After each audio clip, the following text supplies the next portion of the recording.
ほら、ルフィ、今一緒に海賊になる仲間を探してるんだ。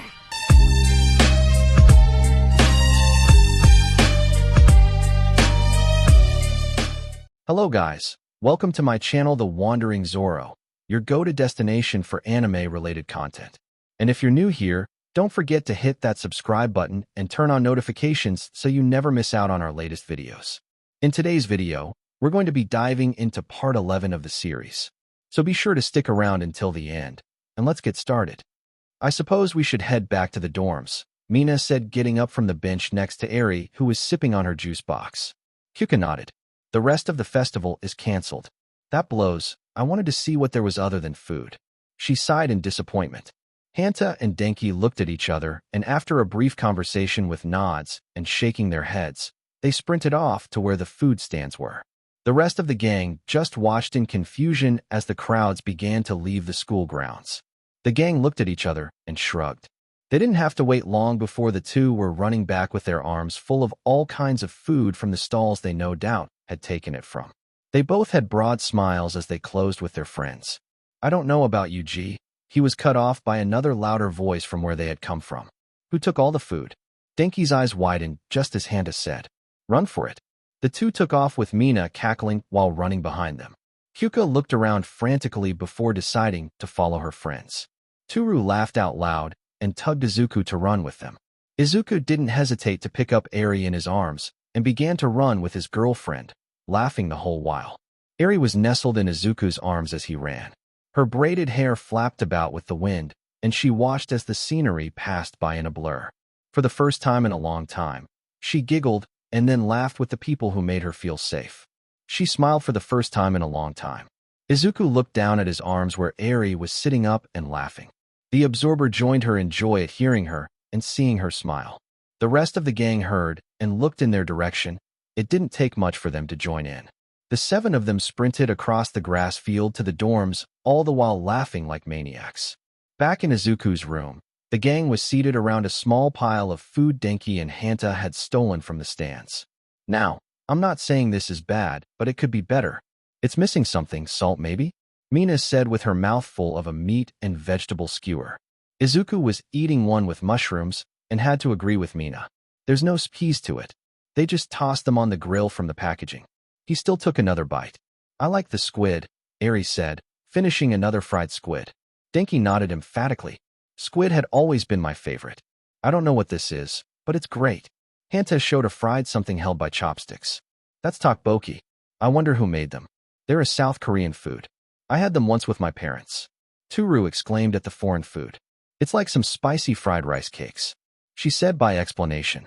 I don't know how you all can keep eating. I'm stuffed. Kyuka leaned back on Izuku's bed with a sigh. Perseverance, Mina said and grabbed another bland mean skewer. Eri yawned at that moment and leaned against Izuku's side. He smiled down at her and got a pillow that Kyuka passed him for her. She took it and laid down next to him with another yawn. You're such a dad. Denki snorted a laugh after Izuku finished helping Eri lay down. Izuku blushed and shook his head. That isn't my intention, he said while absorbing the sound around Eri so as not to disturb her nap. I just wanted to mentor her, I guess. I didn't want to see her get thrown into the foster system, and with her quirk, it would have ended badly. He explained. Just joking, we know how it is.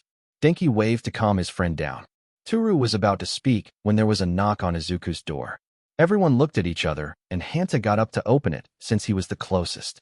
Midoriya residence, Hanta said, opening the door. Uraraka and Tsuyu were on the other side of the door in their casual clothes. They had changed out of their lost spirit costumes. Uraraka smiled at them all in greeting, and Tsuyu gave a small wave. We saw you all sprinting away from the food stalls and thought you all might have some extra? She asked sheepishly. We didn't get a chance to try the stalls. The villain attacked, right as we were leaving to eat, Tsuyu explained. Of course.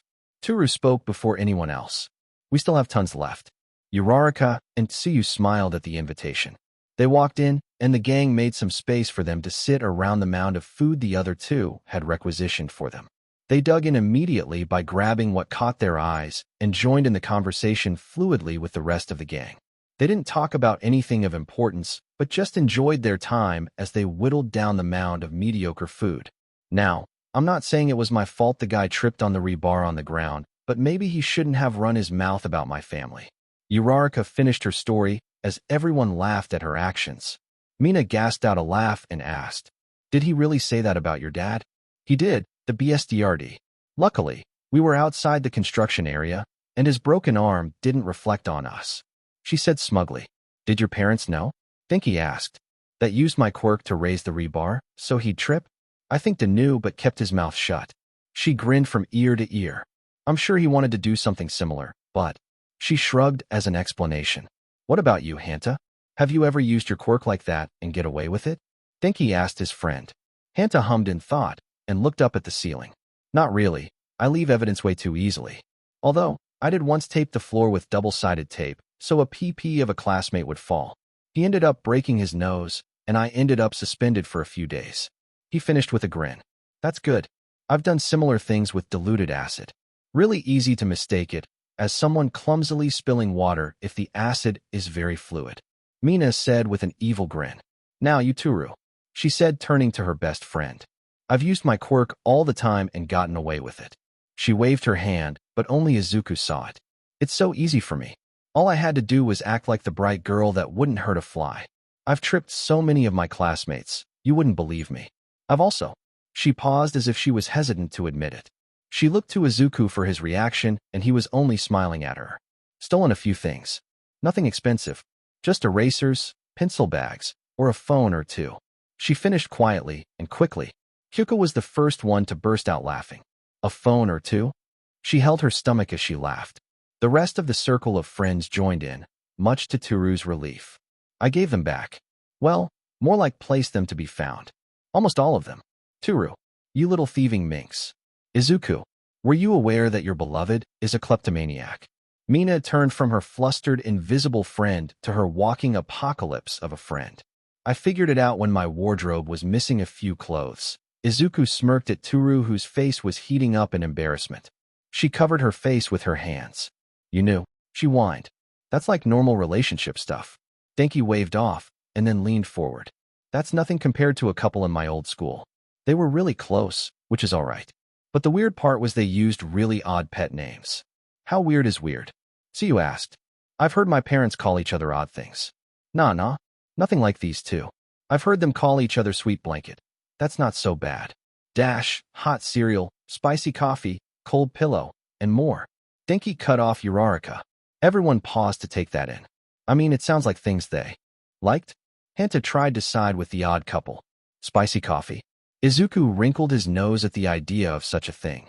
There were so many weird names like that everyone thought it was a prank or something, but no one ever asked. Denki shrugged. "I'm pretty sure they are still together. I mean, cold pillows are nice." Uraraka defended. "Isn't hot cereal just oatmeal?" Siyu asked everyone.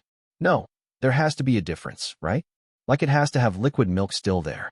Oatmeal is more like a porridge and cereal is soup." Denki argued. Hyuka scowled at the electric user. "I hate the idea of cereal being a soup. It shouldn't make sense. But cereal is a soup." Hanta nodded with Denki. "We got off topic. Izuku, you're next. Between getting your quirk and now, did you use it in public and get away with it?" Mina pointed at a startled green-haired boy. Izuku looked a bit sheepish. "I'm always using it. Not the third eye thing." Mina interrupted him. "I like to call it sixth sense, but I don't count that." "Actually," Denki and Hanta said at the same time with a nasal tone of voice, and while pushing up imagery glasses. Izuku promptly shocked Hanta and froze the fried octopus Denki was about to bite. "Anyways," he said, smiling at the jest, "I haven't stopped absorbing my footfalls or the static in the air. It's a small way to build up my reserves." Mina made a face of discontent. "No, that's too subtle. What's something you did with your quirk that would have gotten you in big trouble?" She leaned forward facing Izuku. "Tell us your dirty secret," she said, smiling seductively. "Ack." Turu promptly shoved her face away. "Well, you guys know about the lightning storm." He motioned to everyone but Uraraka and Tsiyu. He faced the latter too. "Basically, before the exams I stood under a lightning storm and made it so I got struck a lot." Mina quickly pulled out her phone and found the news article. She passed it to the two girls. Uraraka's eyes widened in surprise. "That's so cool. I would say it was dangerous, but seeing as you can absorb it." Tsiyu shrugged. "That was one. The other was when I discovered I could absorb electricity and almost caused a blackout in my neighborhood. Everyone stared at him in surprise. Denki broke the silence quickly enough. My whole family has done that a dozen times. He said, not too impressed. What happened? Toru asked by his side in curiosity. Well, I walked by a lamp post and felt the energy inside it. I couldn't resist, and began to pull, not knowing the houses around me were losing power. Izuku explained while smiling at Denki at the unintended pun. After some more chatting between them, Eri woke up from her nap and continued to snack on what was left from the food stalls. The other two girls were ecstatic to see Eri giggle and smile at one of Denki's bad jokes. All around, it was a great spring school festival. Most of the class was hanging out in the common room or kitchen when Aizawa came in to warn them about visitors. They all asked, but he didn't say who and left soon after his announcement. The gang looked at each other and shrugged. It wasn't long before they got their answer as the wild PP cats walked into the dorms in civilian clothing. Rock on with these sparkling gazes. We've come to visit. Coming out of nowhere. Stingingly cute and cat-like. Wild pussycats. The four posed with Tiger holding a box of pastries. The class came together to greet them properly, and small talk began between them all. Sato was the first to take the box from Tiger's hands. Everyone who knew Sato knew he wanted to judge the pastries, but no one said a thing. Most of the girls followed to have a bite. Izuku and the remaining gang stayed back for the most part. The leader of their little group caught Tiger talking to Katsuki. He caught the word sorry, but that was enough for Izuku to understand what he was apologizing for. Ignoring the bomber, he caught sight of Koda peeking around Mandalay's leg. The child met eyes with Izuku, and the older boy smiled in greeting. Koda, nice to see you again. Thank you for the letter. He crouched down to shake hands with him. Koda looked away and shrugged. It's nothing. Midoriya, check it out. He chose them himself. Mandalay smiled behind a hand and pointed back to the entrance where everyone's shoes were. A pair of small red shoes, similar to Izuku's quirkless shoes. Izuku smiled at the flustered boy waving his arms to block his sight. Red is a nice color. Just like your hat. That eased Koda's embarrassment. Mandalay caught Izuku's eye and motioned him to the side. He followed her, and she began with a bow. I want to thank you for saving Koda and what you had to do so. Izuku felt uncomfortable at that moment at the sudden motion of Mandalay. Mostly because he had never been thanked for anything by anyone older than him. All that matters is Koda is all right. Please, stand up. Mandalay obliged with a smile, and they turned to the surprised noise from Denki, who was talking to Ragdoll. He gave your quirk back. What? No, I'll be doing office work when we start up again. I'll be an office cat.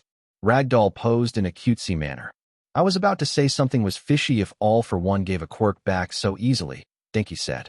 The team of four looked confused at his statement. Pixie Bob asked, how much do you know of All for One? And how? Denki pointed at Izuku, who looked back at the four who had questioning eyes.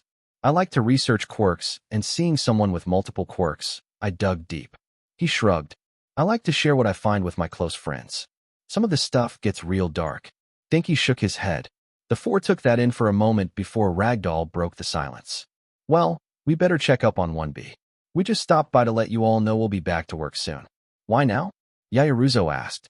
So we stopped dropping in the hero billboard chart. We were at 32th and dropped down to 411th. Mandalay explained. Izuku scowled at the mention of the way they rank heroes. The four heroes didn't catch it, but Denki did. He didn't say anything, but filed it away for later. The hero team leaves for 1B's dorms and Izuku waves at Koda before they leave. The rest of the class began to talk about the ranking while Izuku and the other two boys in the gang found seats on the couches. Toru and the other girls come back, each with their pastries, and Toru with an extra for Izuku. He smiles at her and takes it. The boys look offended at the girls for not bringing them one like Toru did Izuku, and they just scowled at them. Hanta and Denki sulked away to get their pastries. Once seated, Denki asked what he had seen earlier. Izuku, do you not like the hero billboard chart? I saw you made a face when it was mentioned. The gang turned to Izuku, who was curling his lip just a bit. No, not really. I love heroes and what they stand for, but the billboard chart makes it into a popularity contest. Sure, people will always rank heroes, but this seems too much like celebrities on TV. Heroes should be better trained police instead of what it is now. He said by explanation. I figured you would like the billboards? Mina asked. I used to, But there are a few too many people who become heroes for the fame instead of what it's meant to be. If you become the #1 hero, then it shouldn't be because you have better marketing people under your belt. It should be you become the #1 hero because you did your best in your job. Now, most of the class was listening to Izuku's thoughts on the Billboard charts. Many thought he had a point, but a few scorned him for his thoughts.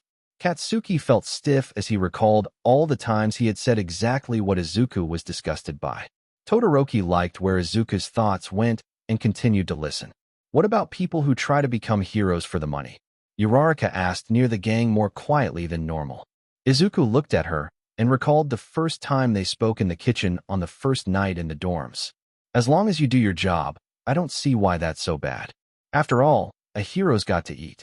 Izuku spoke with the same tone, but with understanding eyes. Uraraka smiled and nodded. She continued to eat her pastry. Well, I don't know about you guys, but I wouldn't mind a gaggle of fangirls when I'm pro, Denki said in a way to break the tense air. You would, Kyuka said with scorn and jabbed him with her earlobes. One of these days I will send a current through them. Denki pointed at Kyuka while holding his arm. Izuku leaned back in his seat and finished his pastry with Toru leaning on his shoulder. While there were some bad days with Izuku dealing with Yue, he had many good ones thanks to his gang of friends and their nonsensical conversations from time to time. He would take the bad with the good since the good outweighed the bad. The glow from Eri's quirk died down, and the little girl lowered her hands from the formerly potted plant, now a pot of soil. Izuku crouched down next to her and gave her a beaming smile. Wonderful. You didn't need any help that time. You're doing great. Izuku complimented her and patted her head.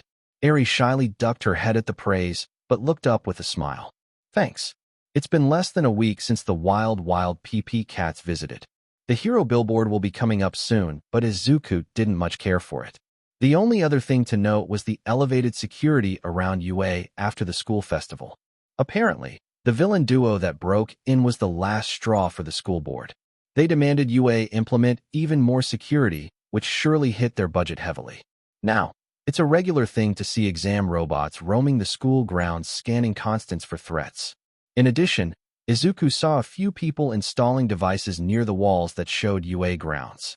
He guessed that they were some kind of sensors. The biggest thing for Izuku during that time was Eri.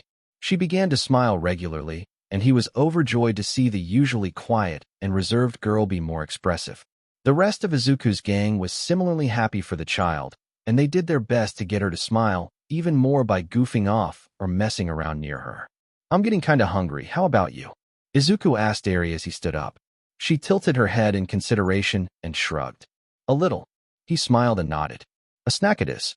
He led the way back inside the dorms and to the kitchen. Denki and Hanta looked up from the kitchen counter where they were eating some chips while chatting and playing on their phones. The two waved in greeting at the absorber and child. Eri went up to the other two comfortably and was helped up into an open chair at the counter. Hanta slid over the plate of chips to Eri without looking away from his phone. Denki pouted when his hand only met the counter. He quickly got off his seat and sat on the other side of Eri to gain access to the plate of chips again. Izuku looked through the cabinets for something healthier for Eri and asked the other two, "What's going on?" He caught a glance at the screens on their phones were the same. Hannah hummed out, just reading if there was anything different for the hero billboard this year, other than a new #1 hero in 30-odd years. He shrugged towards the end. Probably be Endeavor, right?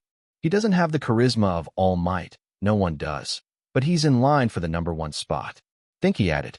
Izuku nodded at their statements and began to wash an apple for Eri. He began to cut it into slices as he spoke. Crime will rise, it's inevitable. All Might was a crime deterrent, one way too big. And what happens when that deterrent leaves a hole too big to fill? Crime rises to seep through the gaps. Izuku set the plate of apple slices in front of Eri. Denki nodded and then smirked at his friend. You'd be real good in a poetry club. Maybe ask Tokoyami. I'm sure he knows a few spots. Hanta snorted and pointed at Izuku with a chip. That wasn't poetry, it was just idioms and metaphor speak. What did you call him? Denki asked in a horrible Texan accent. He ain't no idiot. He tipped an invisible hat in respect of Izuku. Denki got what he wanted as Eri giggled softly at their back and forth. The other three smiled at hearing her laugh and continued with their conversation. The night came and most everyone in 1A was gathered up in the common room to watch the billboard begin. Izuku was sandwiched between Toru and Denki on the couch with Mina playing on her phone seated at his feet between Toru and him. Everyone was watching the TV as the program began with the introduction of the host and moved on to notable events that happened in the past year. Most of it was focused on the battle between All Might and All for One. Clips were shown here and there with the final scene of the battle showing Yagi Tashinori standing victorious over a beaten All for One. The show goes on with the list of the hero rankings starting from the top 10 and going down. They didn't name them all, but showed a list of them scrolling slowly down. After that, the main show began with the 10th spot. Ryukyu dropped a spot. Uraraka pouted at seeing her mentor drop in ranking. Tsuyu patted her shoulder. She's still in the top 10 at least, she said in comfort to her friend. They moved on to the other spots after showing a few clips of Ryukyu throughout the year. One after another, the top 10 were shown. Nothing too surprising other than Kimui Woods, a hero who was still a rookie 2 years ago and rose quickly to number 7. The rest of the top 10 were introduced with Hawks being pushed to number 2 and Endeavor at number 1. Izuku watched Todoroki from the corner of his eye, and the thermal boy watched somewhat unsurprised. To Izuku's surprise, Todoroki turned to him with a question. What do you think of him?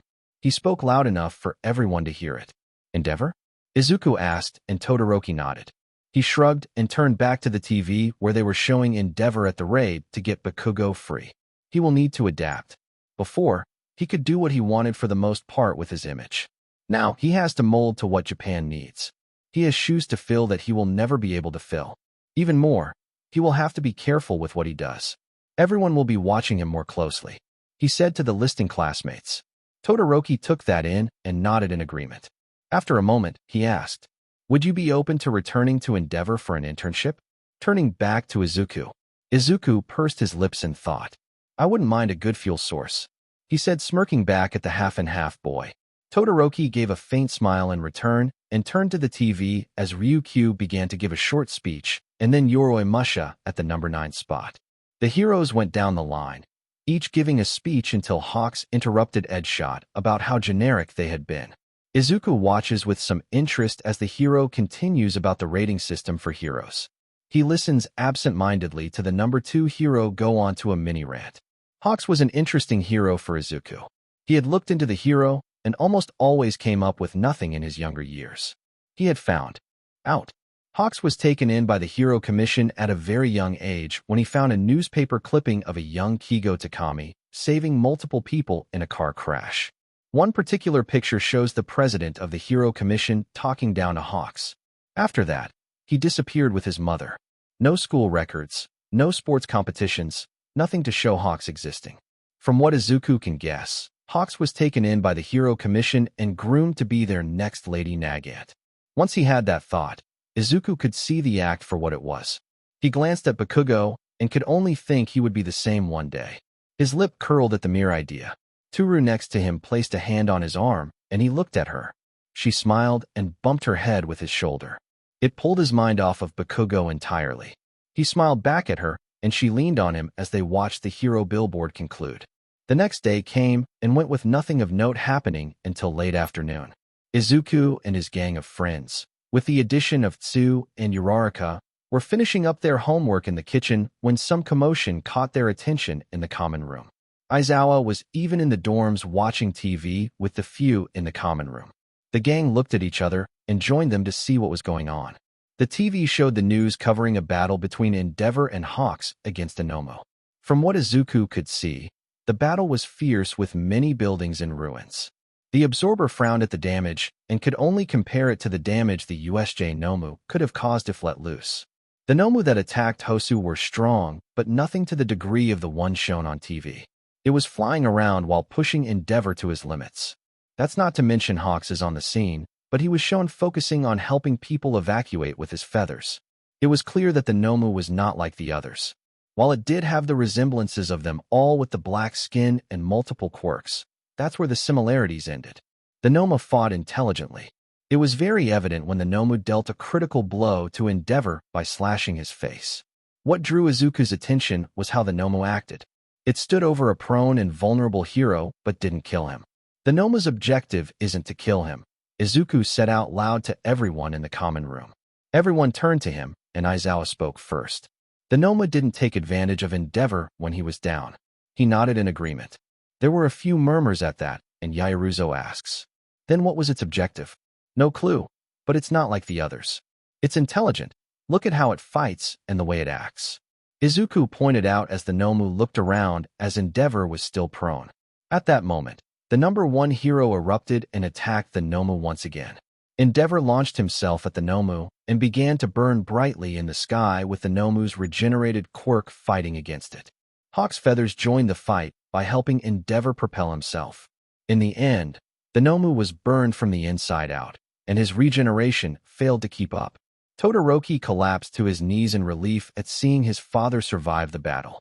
But it was short-lived as another combative joined the battleground. Izuku recalled seeing the same blue flames at the training camp. Dabi was currently ambushing the weakened number 1 hero. It was important to tell what they spoke of, but it was clear Dabi was monologuing. Todoroki was stiff at seeing the villain, and Izuku was reminded he was with the team as they kidnapped Bakugo from Todoroki's side. They didn't have much to worry about since Mirko arrived to save the 2 weakened heroes. Dabi didn't stay long and teleported with the help of another Quirk. The room let out a sigh of relief at seeing the battle conclude with the hero's victory. Todoroki was quick to make calls to his family, and he moved away from the common room. The rest of the class began to disperse after a moment of quiet, and so did Izuku's gang. A few short weeks passed after Endeavor's first battle as the number 1 hero. Izuku and his class were all grouped up outside in their winter costumes. Even with their costumes on, most were gathered up around Izuku. Everyone quickly learned the absorber emits an aura of warmth for his friends, and they took advantage of that. Tsuyu croaked comfortably next to Izuku. "Thank you for sharing your energy, Midoriya." Izuku smiled softly and nodded. "I don't mind. Thermal is an easy one to get." Toru was hugging his arm. "I'm so glad I have you. While my suit is pretty weather-resistant, it's still cold. How much thermal you got anyways?" Denki asked not far from the center that was Izuku. "Enough for 3 or 4, Izuku answered cryptically. 3 or 4 what? Jairu asked with narrowed eyes. "Maybe 5, Izuku said unsure. Mina came up to Izuku and shook him by the shoulders. 5 what? Enough lollygagging. Aizawa's voice cut anything anyone was going to say. Everyone turned to see Aizawa, and behind them 1B with Vlad King near them. 1B shows their superiority once again. A blonde boy from 1B shouted with manic energy. Aizawa quickly wrapped his capture tape around his mouth to shut him up. "It's always the blondes," Izuku muttered under his breath and smiled when Toru snickered next to him. "We will be doing an exercise with 1B and a guest, a potential hero candidate." Aizawa motioned to the side where Shinso Hitoshi arrived in a gym uniform and a capture weapon just like Eraserhead had. He goes on to introduce himself and makes it clear that he wasn't looking for friends on his road to becoming a hero. Hanta elbows Izuku with a cheeky smirk. "Remind you of anyone?" His little gang snickered at the remark, and Izuku frowned in confusion. He looked around at them and then turned to Hanta. "Who? Something to say?" Aizawa's harsh voice cut Hanta's response, and the snickering was cut off. Everyone looked at him, and he was glaring at Izuku's group. No one said a word, and his glare slipped off of them. He went on to explain the reason they were there and what the exercise was. It was a simple battle between the classes. 4 versus 4 with Shinso fighting in 2 matches, 1 in each class. As he was explaining, Midnight and Yagi Tashinori arrived to watch the match. Izuku looked at the ball in his hand and looked around to find his team members. He hoped it wasn't Bakugo. He was left on by Mina, who cheered. Guaranteed win. Mina cheered as Izuku pulled the gravity from her so he wouldn't drop her. "Mina, get off of me," Izuku said in a way that anyone heard would know this wasn't the first time she had done this. She was pulled off of him by Uraraka and her Quirk. "Guaranteed when I hear?" she said, smiling at the two of them. Their last team member joined, Mineta. He was a quiet and short boy who usually joined Kuta for lunch. He waved amicably towards them all. The 4 grouped up and began to make strategies. Izuku took the lead on that aspect. The first match began not long after the teams were set up. The first match was Denki, Kuta, Kirishima, Tsu, and Shinso against Shinshida, Rin, Tsuburaba, and Shiozaki. The match began with Kuta sending out birds for reconnaissance as Tsu leapt onto a wall and camouflaged herself to blend in while following her team. Shinso stayed a few steps back to let Kirishima and Denki take the front line. The first to arrive was Shinshida in his beast form already transformed. He quickly takes advantage of their surprise by attacking Tsu and Kirishima, who were battered to the side. Tsuburaba, who was riding on his back, traps Kuda with his quirk. Shinso takes his chance and uses Tsuburaba's voice to brainwash Shinshida. Denki, who learned a lot from Izuku's strategies, jumped and pulled Tsuburaba from Shinshida back to prevent him from waking him up. With an enhanced punch, Tsuburaba is knocked out. Shinshida is quickly tied up with Shinso's capture weapon, and the two 1B students are dragged off to the jail. 1A regrouped and moved on to the rest of 1B. They stopped when they saw a wall of vines beginning to snake through the pipes that were the battleground. That looks terrifying. Denki pointed at the snake-like vines. We can't go through there. Tsuyu looked around and turned to Kuda, telling them Shiozaki and Rin were farther ahead past all the vines. She hummed in thought. What would Izuku do? Tsuyu asked. Burn everything, Denki said sardonically. Then he paused. Or rush them with overwhelming power. And hey, look, we have more power. He proposed. So what? We rush past all this and attack? Shinso asked, waving his hand at the encroaching vines. Kirishima shrugged and nodded. That's doable. Denki nodded and clapped his hands. I'll bait Shiozaki and... He looked around and then pointed at Shinso. You'll brainwash her with one of their voices. He waved back at the jail cell containing Shinshida and Tsuburaba. Izuku has rubbed off on you, hasn't he? Tsuyu quipped with a smile. Denki smiled back. He's a good influence. Now let's go. The team rushed forward with Denki in the lead. He brazenly attacked Shiozaki and was quickly wrapped up in vines. He tried to shoot out a bolt of electricity to Shiozaki, but vines blocked it. He tried to do the same to Rin, but Kirishima took care of Rin while Tsuyu wrapped him up. Shinso mimicked Shinshida's voice and she fell under his quirk. The match ended after that with 1A cheering for the first one. How do you all believe you did? Aizawa said to Group A, who had just won their battle against 1B. Amazing. It's a wonder how I haven't graduated early. Denki said pompously while combing his hair to the side. Aizawa narrowed his eyes at the arrogance, but moved on when Tsuyu spoke. While we didn't choose a leader, I believe we did very well together. I didn't do too much other than support, but I felt good about my performance, Shinso added. Kirishima tossed his arm around Shinso's shoulder. None of that. You did great. You took out two of the big hitters. Without you, Shiozaki would have taken us all out. He said, beaming. The group talked about their performances in the trial as Vlad King scolded his group. Izuku, meanwhile, was taking mental notes about the trials that just concluded. He could see many scenarios in which 1B won or how 1A could have done better. He also put himself into a scenario where he would battle against the first 1B team. While he was in his mental world, Mina smirked at his usual antics and let him be. She had grown used to her friend's behavior and sometimes even tried to follow along with his muttered conversation, but always ended up losing track of what was going on. She was fine with that instead. She made her way next to the Gravity Girl and began to gossip and make small talk with the newest addition to their growing gang. The next combat trial was set to begin, and everyone not participating focused on the screens. Yaoyorozu, Tokoyami, Yuga, and Toru against Kendo, Manga, Komori, and Kurwaro.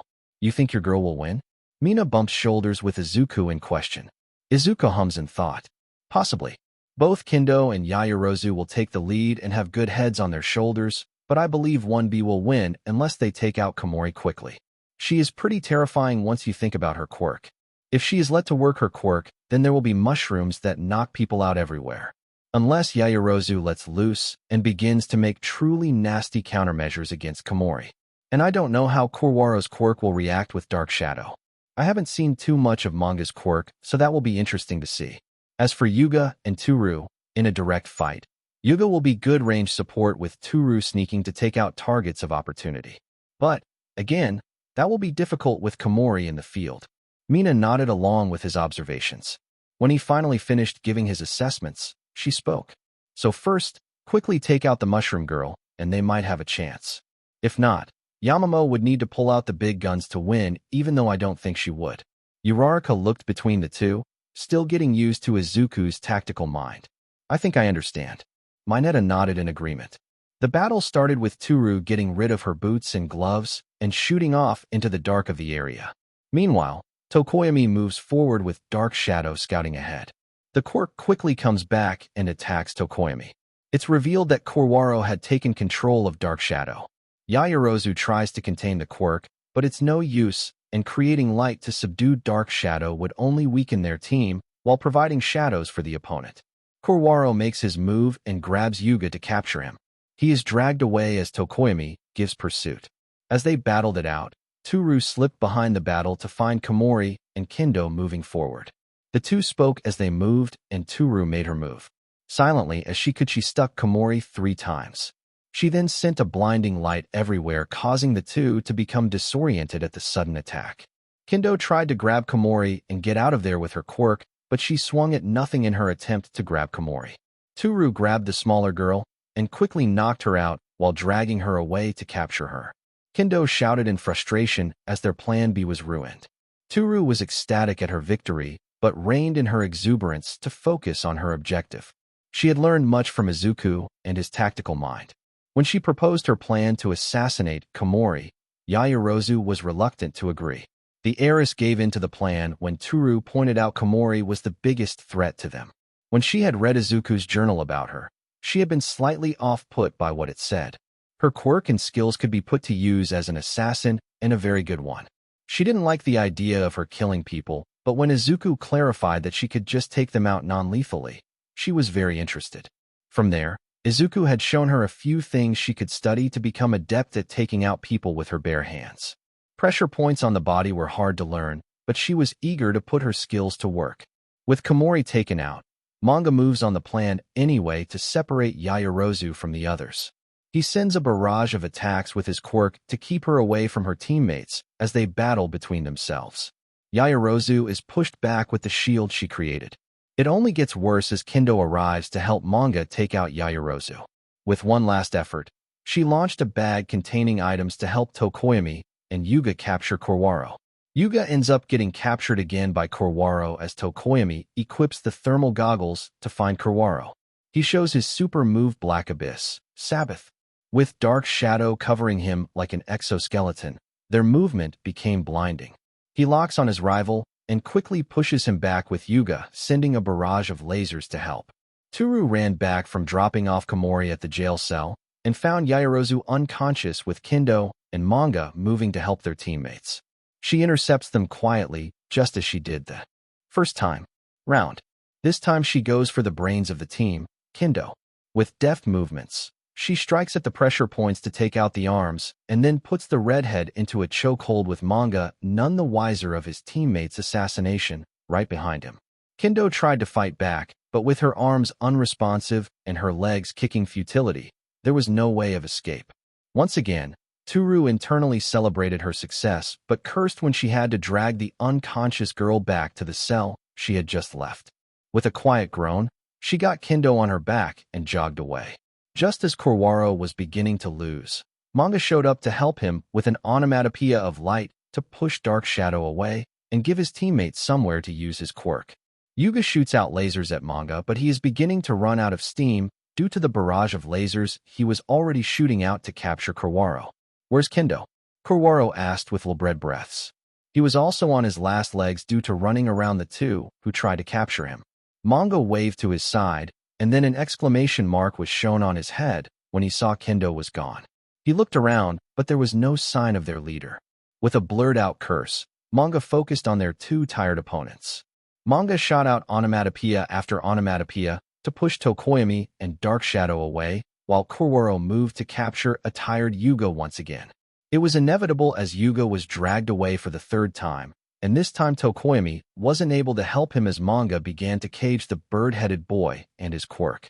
Then, Manga felt his legs go numb after a strike to his back. Strike after strike landed on his body with no one to see who it was.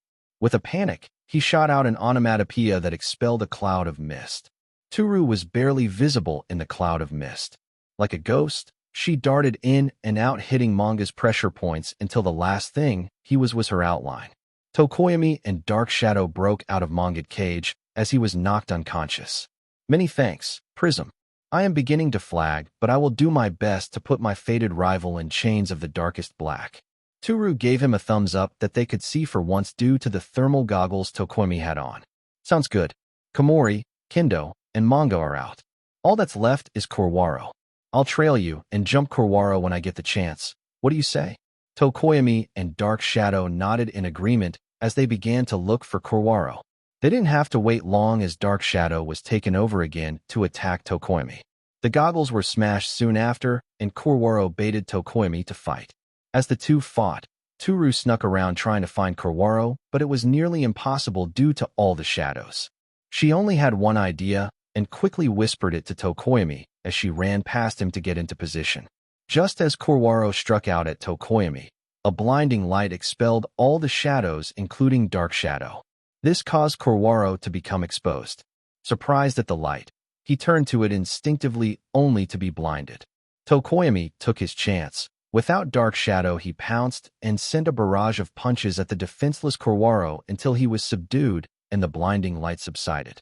Mina and Uraraka cheered exuberantly at a close success. Izuku was also relieved to see his girlfriend win her match. He smiled in pride at her accomplishment. The teams were dragged out, and their respective teachers went over their trials.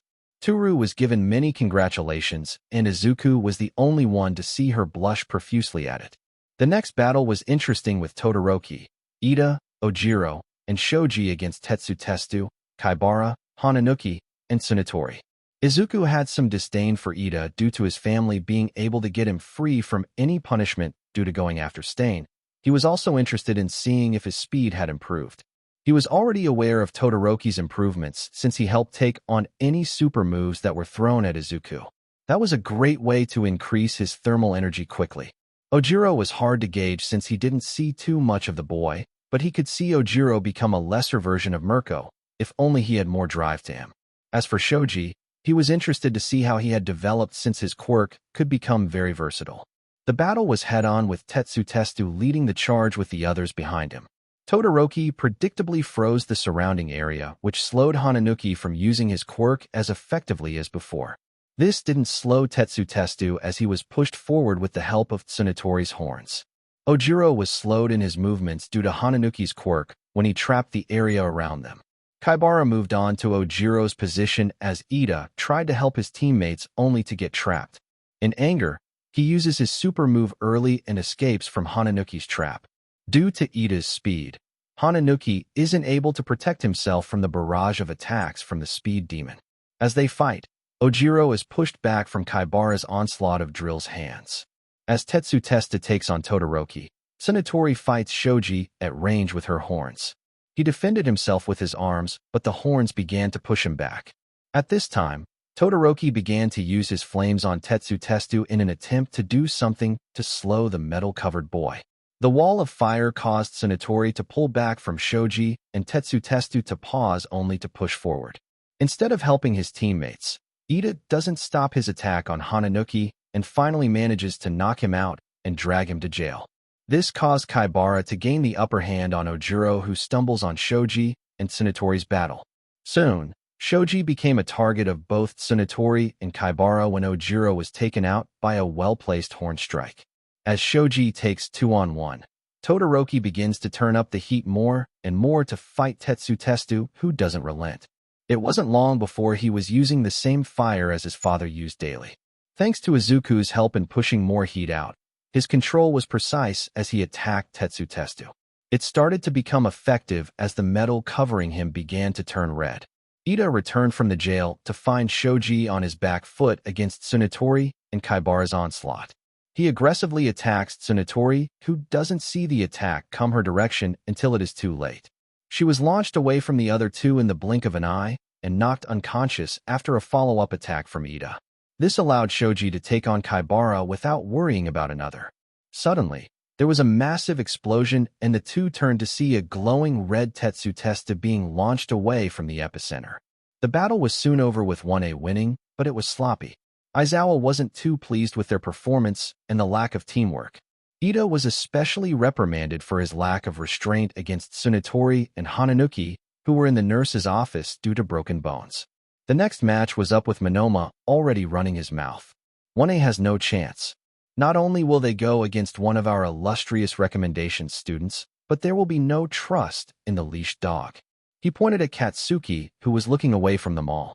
Izuku's eyebrow raised at the last comment and wondered if everyone knew about Katsuki, or maybe it was just Monoma finding dirt to throw around.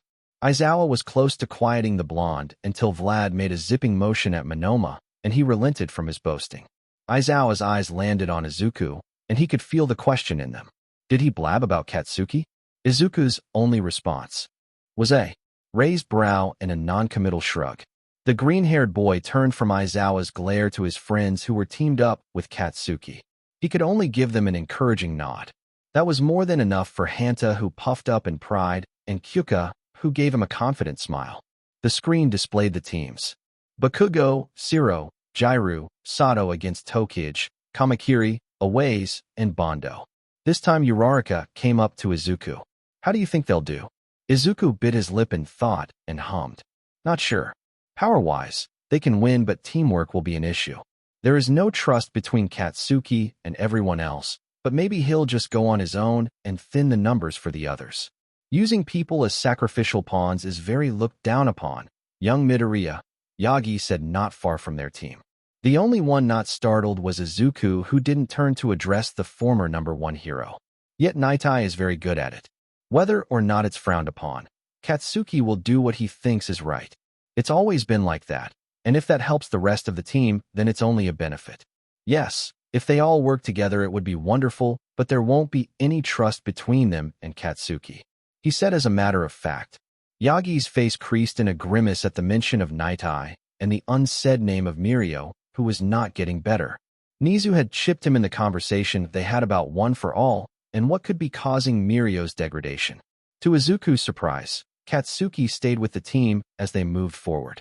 Kyuko plugged into the surrounding surfaces to scout the area and was able to avoid an ambush set up by the other team. Katsuki quickly takes the lead in the counterattack. Hanta splits off to provide support as Kyuka shoots out waves of sounds to disorient anyone she sees. Sato took up the charge to tank any hits meant for Kyuka. The battle was quick and brutal, with Katsuki letting loose and showing his proficiency with his quirk and tactics as he took on both Awaze and Kamakiri. His attacks were relentless, with explosion after explosion raining upon the two. Hanta swung from pipe to pipe in a blinding motion. Each tape found its mark and wrapped up a piece of Tokage's body like a spider. Bit by bit her body was isolated and separated from each other, all the while Hanta let out one-liners much to the annoyance of Tokage. With the help of Sato using a piece of sheet metal as a shield, he and Kyuka beat down Bondo bit by bit. For every punch Sato sent, Kyuka sent a sound wave that caused Bondo to reel in pain from the opposite direction of Sato. The two worked in a synchronized motion to subdue Bondo, who was flagging quickly. Meanwhile, Katsuki bombarded Awaze and Kamakiri without reprieve. Kamakiri had some success in fighting back, but the range kept him from landing any meaningful blows. This caused him to lose his cool and become sloppy bit by bit. Awaze didn't have a chance to fight back at all as he was targeted from the start by Katsuki, so he could focus on the true threat that was Kamakiri. He did his best to trap Katsuki, but Awaze wasn't able to do anything to stop the bomber. With his body warmed up enough, he sent one last powerful attack against Kamakiri, which ended the battle then and there. Hanta dragged a string of tape behind him. Stuck to the tape were dozens and dozens of taped objects. He grunted slightly at the weight and let out a sigh when he arrived next to Sato. He handed the tape to him and patted his large arm. So good news, we won. Bad news. Tokage's body parts are individually wrapped, and it will take ages to unwrap her. Hanta said sheepishly, and a pair of eyes and nose glared at him while floating next to his head. Kyuka nodded along and backed away. Your mess, you deal with it. Katsuki was already walking away, and Hanta took that chance to sprint away from Sato, who dumbly stared at the tape and the wiggling body segments. Sato then turned to Tokage's eyes and nose. He cursed the tape man and began to drag the tape along. The last group to fight was Izuku's against Monoma's team, with Shinso on their side. Throughout the exercise, Izuku had been working on a plan with the others. He told them what he knew of their opponent's quirks and capabilities. Kodai, Shota, and Yanagi make a very good team on their own. With Yanagi shooting shrunk-down projectiles at us with double the impact with Shota's help, it makes a powerful weapon. Izuku said between rounds. Uraraka interjected. How would Shota's quirk work with yours? She punched into her hand for emphasis. Izuku hummed in thought. Most likely, I would be able to absorb the secondary impact as easily as the first. But it would be best to avoid experimentation during combat. Mina nodded along. So take out Yanagi first, or what's the plan? She side-eyed their opponents from across the waiting area.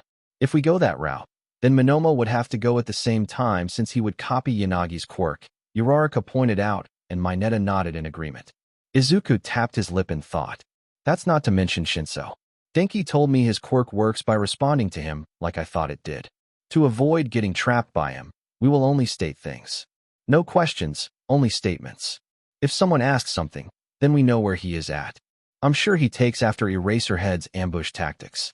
He turned to eye the identical scarf that sat on both Aizawa's shoulders and Shinso's. Statements?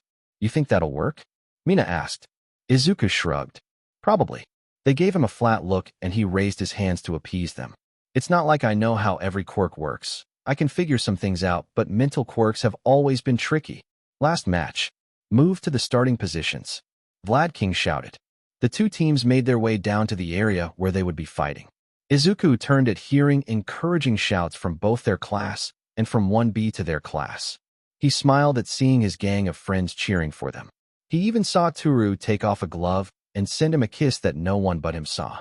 His chest warmed at the display. Izuku examined the jail cell. Are we allowed to escape the cells? I think it's more of the idea of being captured than actually being contained, Uraraka smirked. All right, so statements only, and what's the plan? Mina clapped her hands. Izuku nodded and made a crude drawing by melting the concrete with his finger. He made 3 points signifying the trio most likely working together and then 2 dots away from the others. Those 3 probably will stick together with Monoma and Shinso being the vanguard or more like scouts. You leapt to scout back at the USJ, Uraraka stated. Izuku nodded with a smile and backed away from the 3 before leaping with no gravity and a pulse of kinetic energy. Just as he thought, he could see 3 figures moving together with the other 2 nowhere to be seen.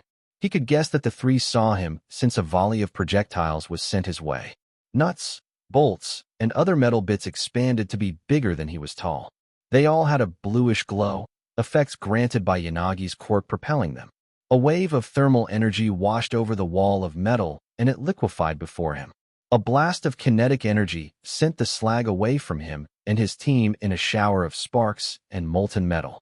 He thought it should be cool enough that it wouldn't kill anyone before it hit the earth. With his scouting done, he dropped like a rock near the others. With a soundless landing, Izuku turned to his team. The 3 are sticking together and the other 2 are. Unknown. The other 3 nodded, and he continued. We'll move together, and I'll keep my senses spread to catch the 2. With that, they moved out. Their footfalls were silent as they walked. Their heads were on a constant swivel to catch any movement. It didn't take too long to encounter one of their opponents. Do you see any of them? Uraraka's voice asked near the group. Everyone froze and looked around to find who asked the question. Mina had come close to instinctively answering her friend, but thanks to Izuku's tactics, she stopped herself. I have a sense of range, I don't feel him. He stated quietly to his teammates. What's the plan? Mina's voice asked and no one responded. After a moment where no one made a sound, Shinso said out loud with his voice thrown. You know, Midoriya, you kinda PSS me off. From seeing you and fighting against you at the sports festival, I knew your kind. Arrogant, self-important, but who thinks they are so much better than everyone. And you had to show your great quirk on live TV no less. Typical. He finished with a scoff. Mina to Izuku's side growled in anger at the words thrown at her friend. He grabbed her arm and shook his head. She nodded and kept looking around. We should move, she said and pointed to an open area. The team nodded and jogged quickly to the open area instead of the corridor of pipes. Shinso kept up with them in the shadows. Surrounding yourself with your little followers just to say you've got friends. Pathetic, going so far to even get that invisible girl to spread. That's as far as Izuku let him talk. With mounting anger at the boy, he aimed his arm in a random direction and sent out a burst of sound energy that rattled the pipes and caused the area to vibrate violently. One burst after another, Izuku moved around his group to find Shinso. The latest burst caused Shinso to stumble off a pipe 5 feet off the ground and fall. He was caught right at the edge of the burst, which only caused his eardrums to bleed and his bones to shake. Shinso was disoriented due to the sonic attack and stumbled as he dodged out of the way of a lightning bolt that hit the pipe behind him. He quickly found cover behind another pipe and then kept running. Izuku didn't let him get off lightly as he grabbed a handful of RBB ball bearings and shot them in his direction. They bounced around the pipes, and he felt a grim satisfaction in hearing a yelp of pain. As that went on, Izuku sensed another figure bolt in their direction. He felt Uraraka intercept who he guessed was Monoma. Mina moved to the front of their group, just in time to melt large metal bolts and nuts shot at them from the arriving trio. A large cloud of white mist extended from Mina's arms to shield them from that direction. Metal came in, and melted goo came out. As she did that, Mineta moved to the opening to the side where Mina's mist didn't cover and began to launch a barrage of his hair at the three opponents. Uraraka fought in close combat with Monoma, whose skin was metal from copying Tetsu Testu. She was careful to dodge any strikes while trying to tag him with her quirk. Just then, Shinso came back swinging on his support weapon from another angle. Izuku was impressed with the speed, but focused as he shot out the scarf to wrap around Uraraka. She was made to trip and fall to the ground. Izuku didn't hesitate and shot out a beam of fire that vaporized the scarf between him and Uraraka, causing Shinso to stumble back at the sudden loss of weight. Monoma took the opening to rush at Izuku. The absorber's body glowed light blue from Monoma's copied quirk, and he lurched forward towards his reaching hand. Not risking his quirk being copied, Izuku increased the gravity where Monoma stood, and he dropped to his hands and knees. Metal screeched as it ground against the concrete, creating sparks. Going with the momentum of Monoma pulling him, Izuku absorbed the gravity around them. He grabbed Monoma by the back of his collar and then threw him with a kinetic burst at Shinso. "Izuku, some help," Mina shouted as she was beginning to get overwhelmed by the trio who were stuck in place due to Mineta, but still were able to launch objects at her and the short boy.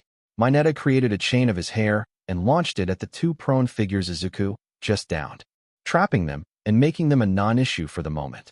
Izuku sprinted with kinetic bursts from his feet, and when he arrived at range of his quirk, absorbed the three stamina pools before him until they flagged almost immediately. They slumped their shoulders and took in ragged gasps of breath like they just had run a marathon.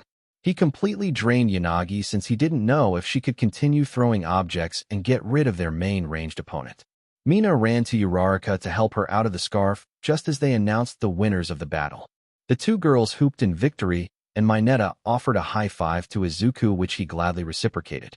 They moved on to helping the other team out of Mineta's quirk, Mina by melting them, and Izuku by burning them away.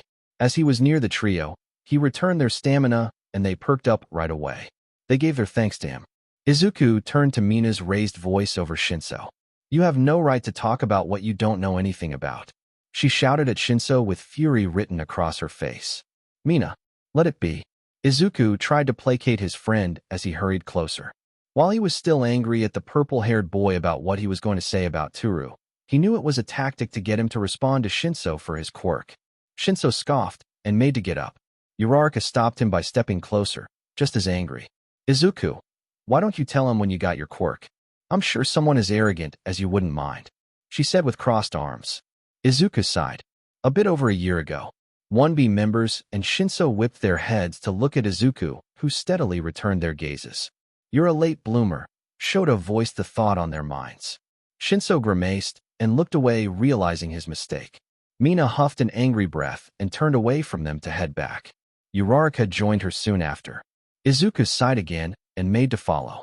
Monoma stood up and held out a hand to shake. "No hard feelings," he said. Izuku raised a brow at the hand. "My quirk can kill very easily. I can absorb, store, and release energies. That includes thermal energy in a person's body or electric currents in someone's brain. I caused Muscular to go brain dead at the camp when I had no choice," he said seriously. Monoma faltered at hearing his words and made to lower his hand. Izuku took it for a moment before releasing it. He stared at the hand, and then Izuku. "Why?" he asked, confused at feeling the quirk copy. He shrugged. "I've always liked quirks, and if I had yours I would do the same. Either to play with a new quirk or just to experiment." He moved around him to follow his teammates. "I can't imagine what you wouldn't give to have something like his quirk, not to mention all for one's quirk." Mina teased him, back to her usual self. Izuku hummed in thought. It would be incredible to have such a quirk. My first thought would be to take all the quirks from every prisoner in the Tartarus, and then open a shop to trade quirks that people don't want. He smiled wistfully at the idea. Mineta hummed in thought. That would be nice to see, especially those villains that are in there for life. I've got to ask, what shampoo do you use? When I went to burn them away, they smelled like grapes. It was really nice. Izuku, asked the short boy. He blushed at the words and mumbled something before answering. It's natural. I don't use scented shampoo since my hair smells like that. A mutation from my great-grandmother's side. That's neat. Izuku said, interested in the quirk lineage.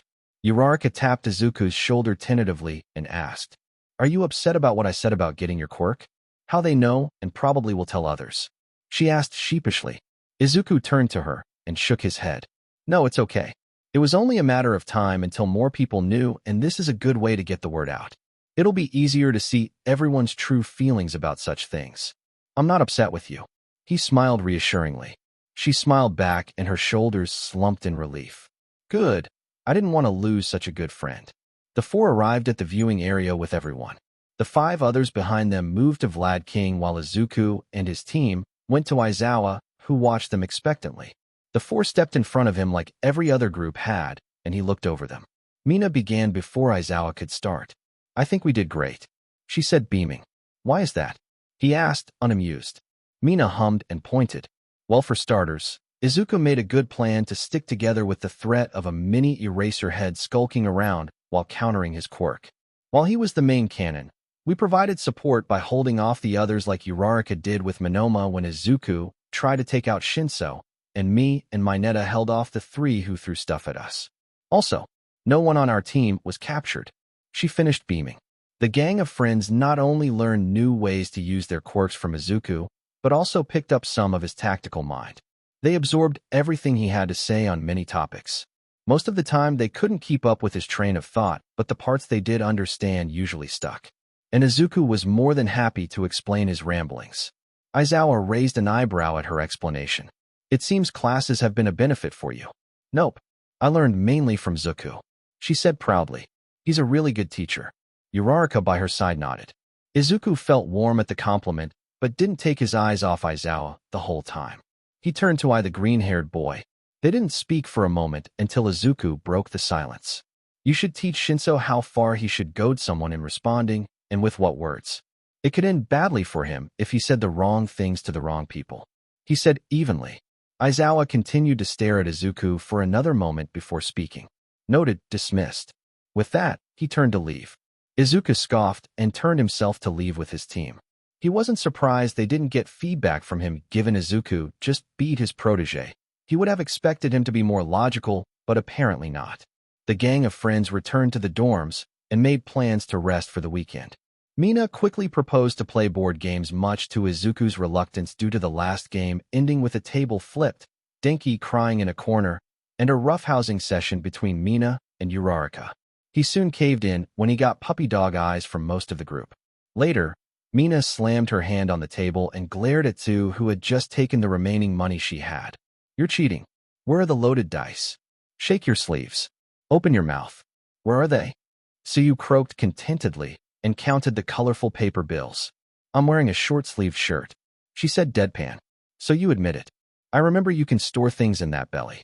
Mina continued to accuse their friend. Izuku watched on with an expression that could only convey resignation. With a sigh, he let the argument go on. He would only intervene when it started to become physical like the other times.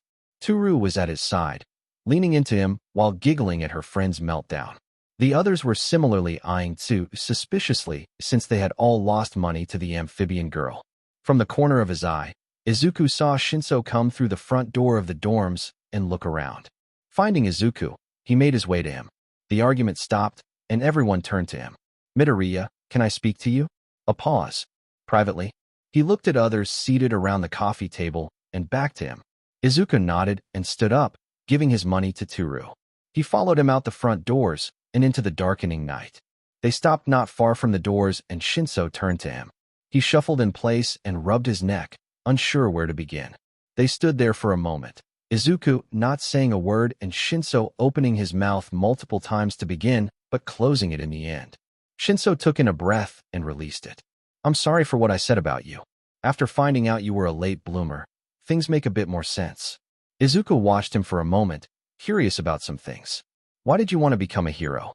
Shinso looked up at him and answered, It's something I've always wanted. Now, more than ever. To give people with villainous quirks something to look up to maybe. He was quiet after that, thinking about his life up to that moment. And you? Why do you want to become a hero? Izuku answered without hesitation. To change hero society. Shinso raised his eyebrows at that. Change it how? The absorber hummed in thought. 2. Get rid of some aspects of being a hero and look to enforce others. He said cryptically. Shinso furrowed his brows. Like what? He shook his head. Doesn't matter right now. He turned to leave. As for your apology, I'll look past it for now, but I won't forget what you said about the closest thing I have for family. You should choose your words more carefully. If you say that to the wrong person, they wouldn't hesitate to kill you. With parting words, Izuku entered the dorms and absorbed the electricity contained in his hand. It was a failsafe. He was sure falling under his control would make him lose focus on his quirk, causing the energy to shock him awake. He didn't trust Aizawa and Shinso, as his apprentice would jump at the chance to help his teacher. Putting those two out of his mind, he returned to see Denki behind manhandled by Mina, who was yelling something about being given what was owed to her. Normally, being so late in the winter months, people would wear thick jackets to ward off the cold, but Izuku and his gang of friends just huddled around him for warmth that he radiated with his quirk. It started one weekend when Mina loudly complained she was bored and hungry, which roped in Denki to follow her lead. Then they roped in Hanta. By then it was too late to change plans. The original gang of friends, with Uraraka and Tsu joining in, left the dorms and weathered the cold for some fast food. With just under half the class, the group trudged to the nearest fast food joint. It didn't take long before Mina figured out their illustrious leader was radiating heat for both Toru and Tsu. Toru was hanging off his arm like usual, and Tsu was close to his other side, croaking contentedly. Mina wanted to be warm as well, and not so subtly got as close as she could to his back. From there it evolved into everyone crowding Izuku as they walked. Like a mob of meerkats, they shuffled along into the restaurant. They soon detached from one another when the warm interior hit them. Since it was so cold, the restaurant was mostly empty to their delight. Izuku kept his smile on his face as everyone detached from the walking group hug. He felt very contented while being the center of the shuffle, while he knew it was. For the warmth he radiated, it felt nice to be close to everyone he considered family. We're lucky the wind was light, Toru said by his side. Otherwise, that wouldn't have worked as well as it did. She giggled as she took off her scarf and pulled off the earmuffs on her. Mina twirled around to face the gang and pointed at Izuku. No. Luckily, we have our space heater to keep us warm, she said, beaming. Izuku raised an eyebrow and gave her a wry grin, but didn't say anything as Hanta jumped to his defense. That space heater is also your boss. Show some respect, he said while leaning on Izuku's shoulder with his elbow. The height difference was just perfect for him to casually loom over Izuku. He jolted away when Izuku zapped him with the equivalent of a static shock. Hyuka shook her head at all of them and made to order her fast food. Uraraka and Tsuyu chuckled while joining Hyuka. Soon the rest of the gang joined them and argued about what to order. I want tons of fries, Mina contemplated while tapping her chin. Can I order a tray of fries? She asked. I'm not ordering fries then, Denki said. Instead, I'll take another order of nuggies. He nodded. Mina turned to him, an offended look on her face. Who said I was going to share my French?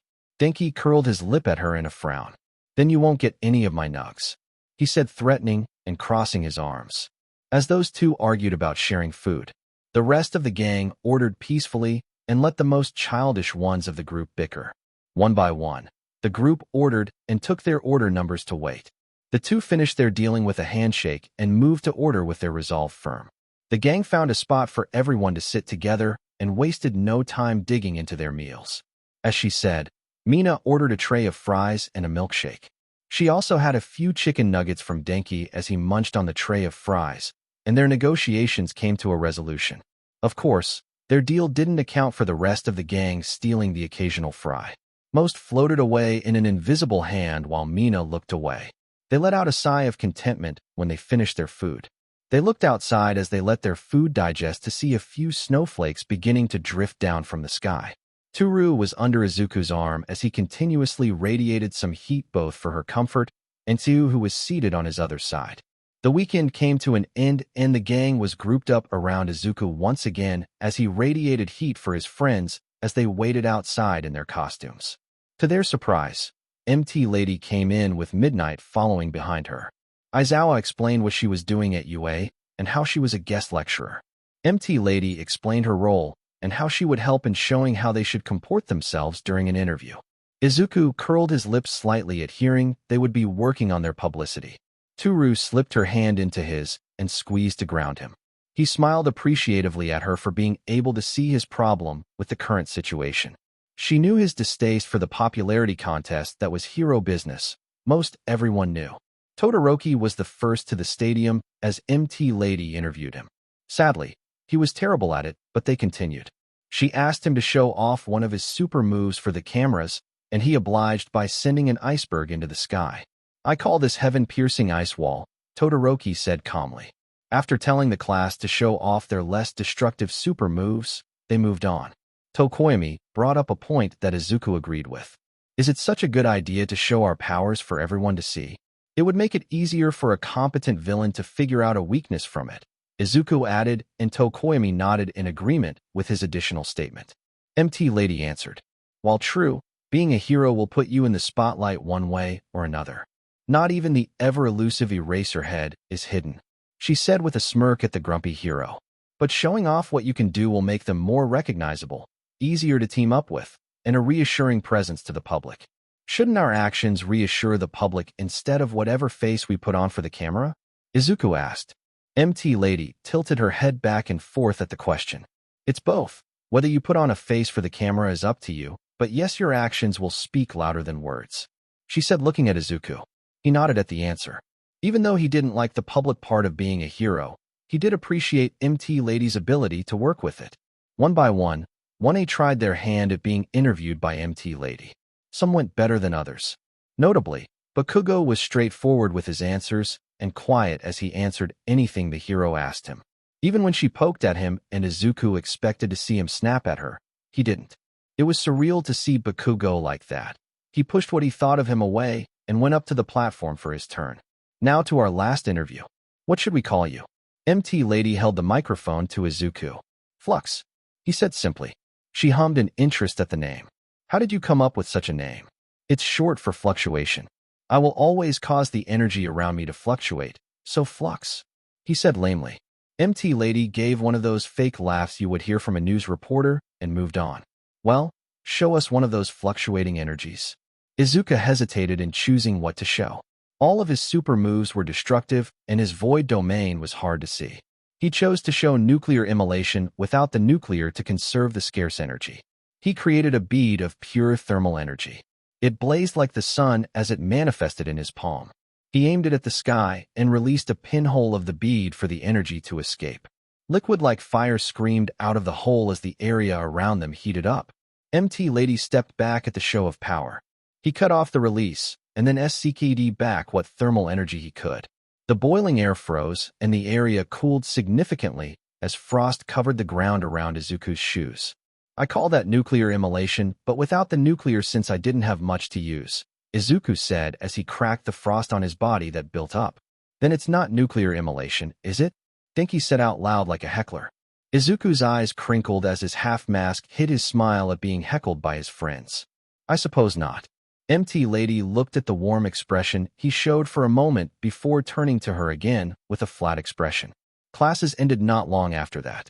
Back at the dorms, Izuku sat to relax on the couches. He only notices the buzz of activity when he looks around. Most of his classmates were hurriedly setting up decorations. He only then realizes, after seeing the Christmas decorations, that it was soon Christmas. He felt a bitter taste in his mouth at remembering his past Christmases spent alone, watching movies, and opening gifts left to him by a mother whom he hadn't seen in years. Like all things, it started slowly, but year by year holidays didn't have that special meaning anymore for him. He felt awkward at seeing everyone work at putting up decorations and not knowing what to do with himself. Even the ever-stoic Todoroki knew what he was doing. He could imagine his sister or brother dragging him into helping. Izuku, feeling uncomfortable, began to slink away to his room until Hanta shot a strip of tape around his waist and dragged him closer. "You're not going anywhere," Hanta said, grinning in a Santa Claus hat and a red coat. He yelped as he was pulled closer and then, with the help of Denki and Mina, forced clothed in a red coat like theirs. "Just relax, and maybe you'll find yourself under a mistletoe with Toru," Mina whispered into his ear and giggled. He felt his face flush at the implication just as the girl in question rounded the corner in a red hat and coat just like the rest of them. She was carrying gingerbread house supplies with Kyuka. As she locked eyes on Izuku, she beamed at seeing him in the coat, like everyone else, and joined them. Uraraka and Tsuyu joined them with Eri between the two. She was looking around at the decorations with wonder. "Izuku, why didn't you tell me about Christmas?" Eri said, running up to him and looking around. Izuku stammered. I forgot, sorry. I see you are all dressed up, though." He quickly changed the subject as to why he had forgotten. Eri nodded vigorously. "Sue said we can build bread houses and then watch Christmas movies on Christmas." Denki nodded as he set up the gingerbread house kits for them. "Well, we could do that anyway." Kyuka's earplug stabbed him, and he sent a small shock through them, causing her to yelp and pull back. "Huh, I told you I would do it," he said, pointing at her. "That hurt," Kyuka said, rubbing her earplugs and glaring at him. Uraraka rolled her eyes at the pair and turned to Eri. "It's a great time of year. We'll show you as much as we can." Toru hooked her arm with Izuku and sent him a questioning look before she understood his mood. She then had a sad look as she tightened her grip on his arm. "It's fine. It's better now," Izuku said before she could say anything. "It's better than any Christmas I've had in a while." He patted her arm reassuringly with a smile. "Okay," she said simply and hugged him. The day continued with the class doing all the things they did during Christmas. Izuku could only follow along with Eri at his side, just as thrown off by the sudden holiday. The first thing they did was to build gingerbread houses. Izuku had only seen that in movies and books, so he just copied whatever everyone else was doing. He didn't understand how gingerbread was related to Christmas, but he didn't ask. His house should have looked like the one on the box if it wasn't for Toru taking bites out of his building material when he wasn't looking. In the end, it looked like a shack with too few drop bushes and not enough gingerbread to provide shelter for his gingerbread men. "I hope you're happy. Jingy is going to succumb to the elements because he doesn't have proper shelter." Izuku shot at his girlfriend. She swallowed a mouthful of presumable gingerbread and answered, "Well, he can come over to my house. Let's just do this." She grabbed his gingerbread shack and set it on her much nicer plot of ginger land and connected the two structures to make one. "There. Now I've subsidized your property. I demand a rent of 3 gumdrops each month." "You mean those 3 gumdrops you've stolen from my land?" Izuku asked with a smirk. "That was the property tax," Toru said, stuffing her face with one of the said property taxes and smiling. "You bsdrd. Tally-ho." Everyone at the table turned to Denki and Hanta, who were shooting hard candies at each other's gingerbread fortresses in an attempt to destroy one another's. Denki flicked one candy with his quirk hard enough for it to shoot through the gingerbread battlement and strike one of Hanta's gingerbread men. "Reginald, no?" Hanta mourned over his downed soldier. Then he aimed his candy cane catapult and shot. Oh! He overshot Denki's fortress and hit Uraraka's pristine gingerbread house. The shot was too good, and the foundation was not solid enough as the gingerbread house collapsed under Uraraka's careful hand. Everyone froze as they stared at her collapsed creation. She turned a murderous glare at Hanta. He wilted under the glare as she stood up. She placed her hand on the table, and it glowed pink for a moment before she touched Hanta's gingerbread house. It glowed dark purple, and then it smashed down under its own increased weight before she released her quirk. 23 lives were lost this day. 17 leave grieving widows and 2 orphan children. Hanta said softly as he stared at his flattened fortress. He picked one piece of gingerbread and ate it. "You'll not be forgotten," he said while eating as Denki patted his shoulder in solidarity. "How's this?" Eri asked. Her gingerbread house looked pristine compared to everyone else's. Tsuyu patted her head. "Wonderful," she croaked with a smile. Later that day, the gang was grouped up in Izuku's room to watch old Christmas movies with Eri glued to the screen. Toru was under Izuku's arm as he enjoyed the holiday for the first time in a long time. It was getting late, so when the movie finished, he took Eri to get settled into her bed. After slipping out of her room quietly with the help of sound absorption, he passed the common room to return to his family in his room. Todoroki caught his eye and motioned him to the side to talk. My father sent you an invitation to return for an internship if you're interested. But I think you should know he sent an invitation to Bakugo as well and accepted it. Todoroki said calmly. Izuku pursed his lips in thought. He had to admit Endeavor did have some qualities to him that Fat Gum didn't. But he liked working with Fat Gum so much more. And then there was Katsuki he would have to work alongside. While he didn't think he would cause problems, he just didn't want to be near him more than he had to. But Fat Gum didn't release thermal energy like it was going out of style. Not to mention Endeavor was a combat hero in a populated city with so much energy. The absorber nodded slowly. All right, I'll join you. Todoroki gave a faint smile and nodded. I'll inform my father. With that, he turned and went to his room. A few days later, Izuku nervously stood next to Toru. Are you sure this is okay? Izuku, I am not going to leave you alone while everyone else goes home to their families. I offered first, but the others were just as ready to invite you to their homes if things didn't pan out on my end. Toru scolded him and dragged him off the train platform with ectoplasm skirting them for security. Izuku felt warmth fill his chest like thermal energy never could as he thought his friends lining up to invite him to their homes for New Year's, just so he didn't end up alone. He cleared his throat and rubbed his eyes at the idea of it alone. Toru stopped and pulled him into a hug without asking. When he felt more composed, the two continued down the street until they reached a modern home. Toru didn't knock before opening the front door and waving at ectoplasm in thanks. Izuku took in a deep breath before tentatively following Toru into her home. Toru, Nagai, the invisible girl's mother, exclaimed and hugged her daughter with joy. Toru hugged her back just as tightly and turned to drag Izuku further into the house than just the entrance. I brought Izuku just like I said. Nagai smiled warmly and hugged Izuku just as she did with her daughter. Welcome. Please make yourself at home. I'm so happy to have you two be able to join us for New Year's. I can't imagine how busy you guys must be with being students and all the training, she said, all the while smiling and pushing them into the living room. Izuku felt flustered at the warm welcome and then abruptly moved to sit across from Toru's father, who was under a kotatsu, a heated table covered with a blanket. Toru hugged her father just as tightly as she did previously with her mother. He felt a pang of jealousy at seeing such a close family but shoved that thought away viciously. Makoto, Toru's father, greeted Izuku with a smile. How are you two doing? He looked between the two teens. I don't have to worry about any unexpected grandchildren, do I? Dad, Toru exclaimed and slapped her father's arm in embarrassment. Izuku's face bloomed in heat just as much as Toru's by his estimation, due to all the thermal energy radiated from her. No, he quickly said. Nagai chuckled softly and set down a tray of tea and cookies for everyone. She bopped her husband on the head as she joined them under the blanket. Leave them be. I'm sure they are being responsible. Right?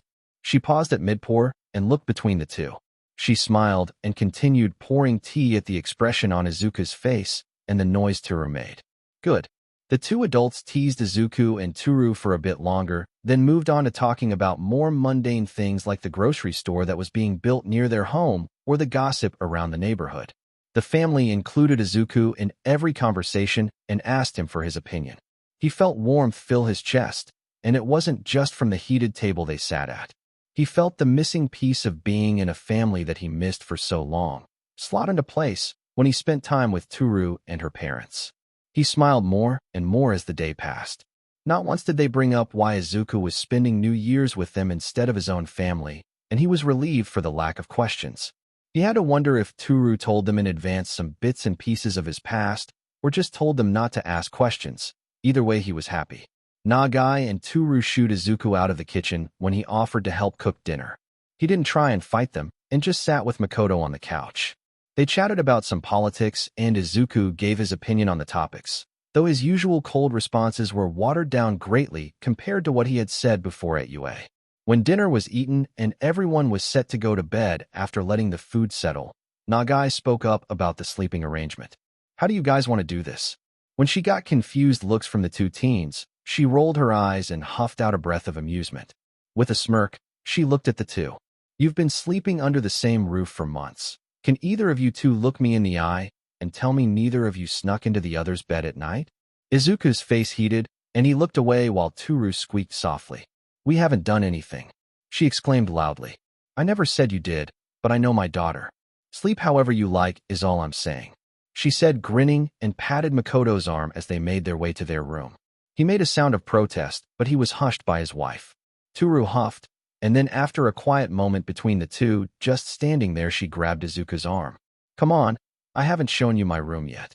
She looked back at him and smiled at him. He smiled back with the residual heat on his face dissipating. The room in her home was stripped of most things. They had been moved to the dorms.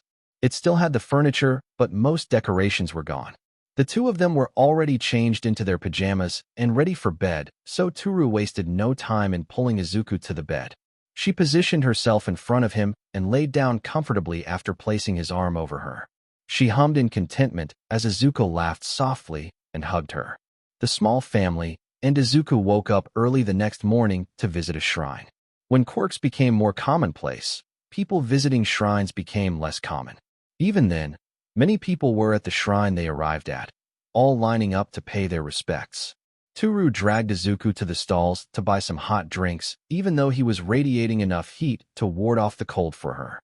It was a festive atmosphere and peaceful as they lined up with the Hagakure parents. Their time came, and Izuku followed traditions, even though this was the first time doing such.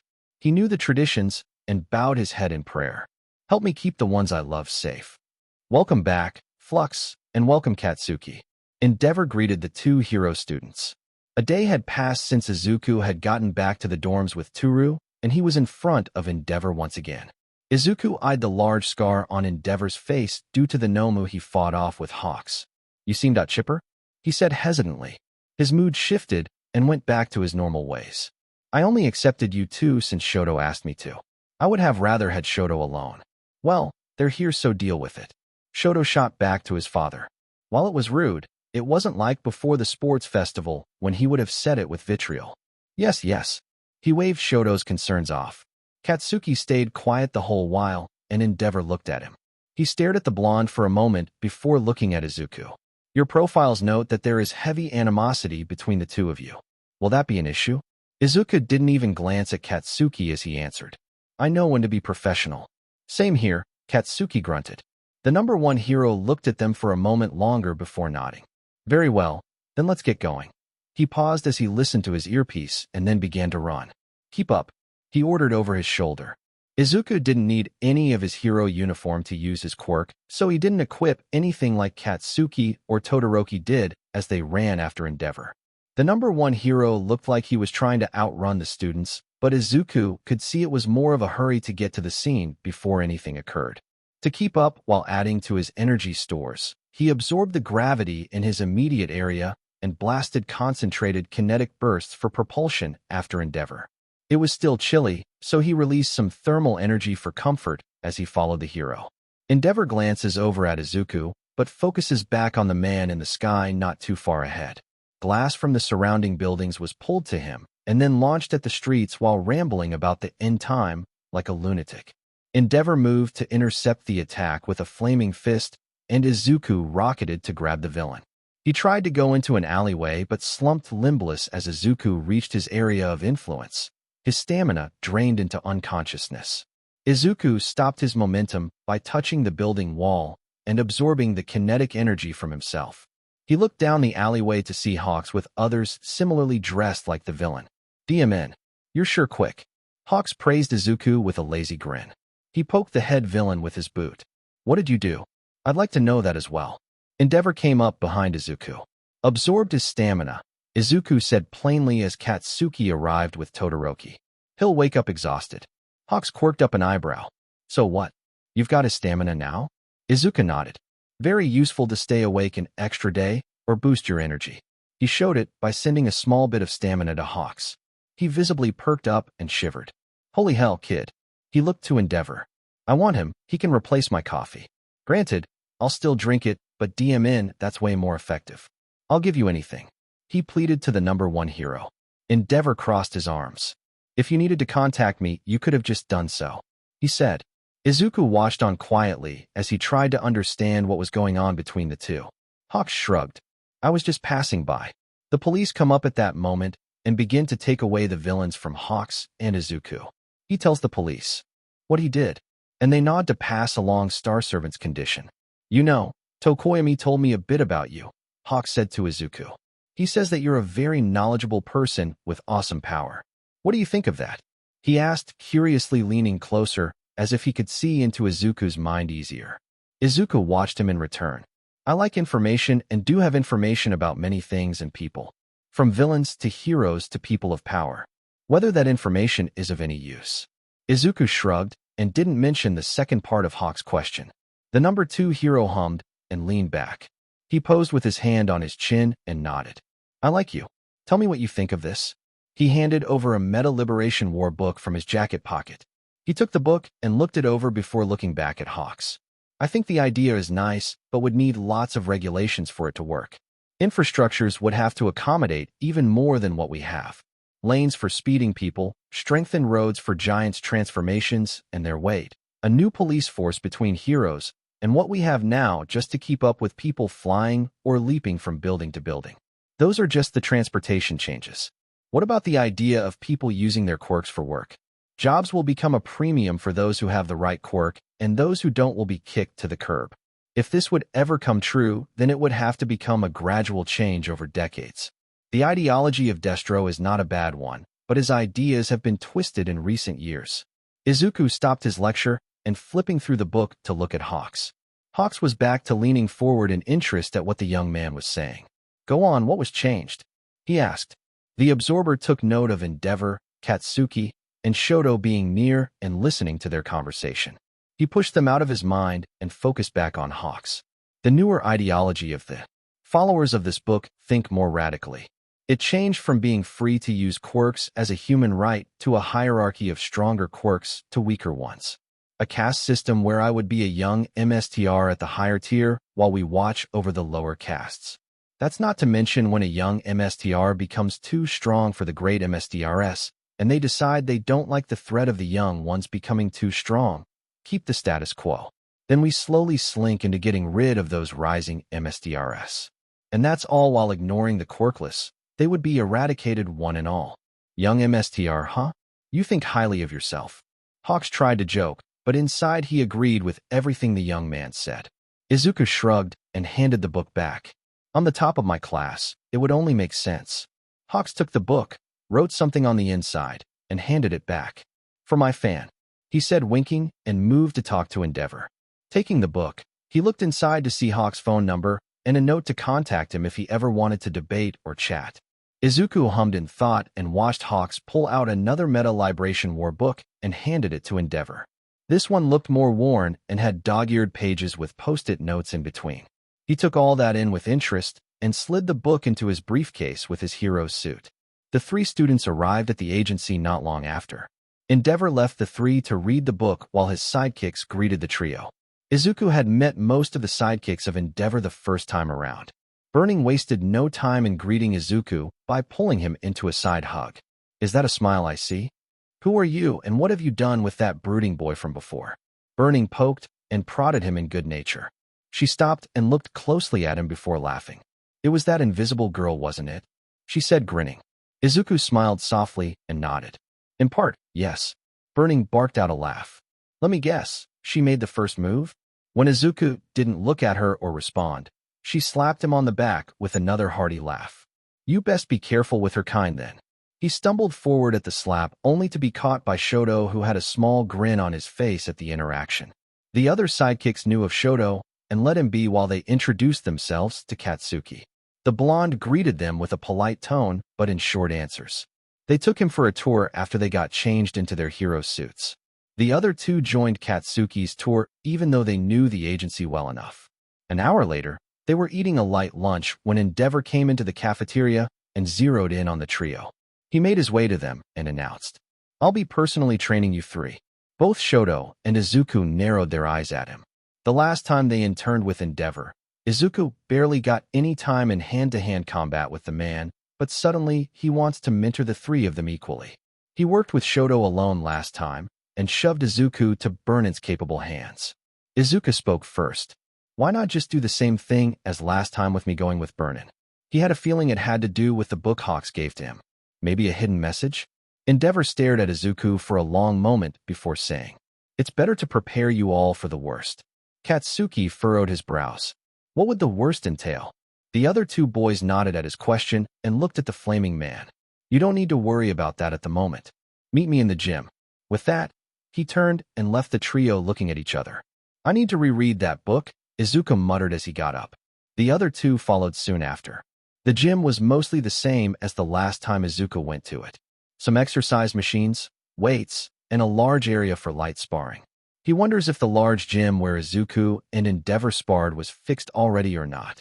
He had to think it took a while to fix since the support pillars held up the roof of the building, and something so vital may have needed delicate work. He was brought out of his musings as Endeavor walked up to them. We'll start with you. He looked at Izuku. What do you want to achieve while being here?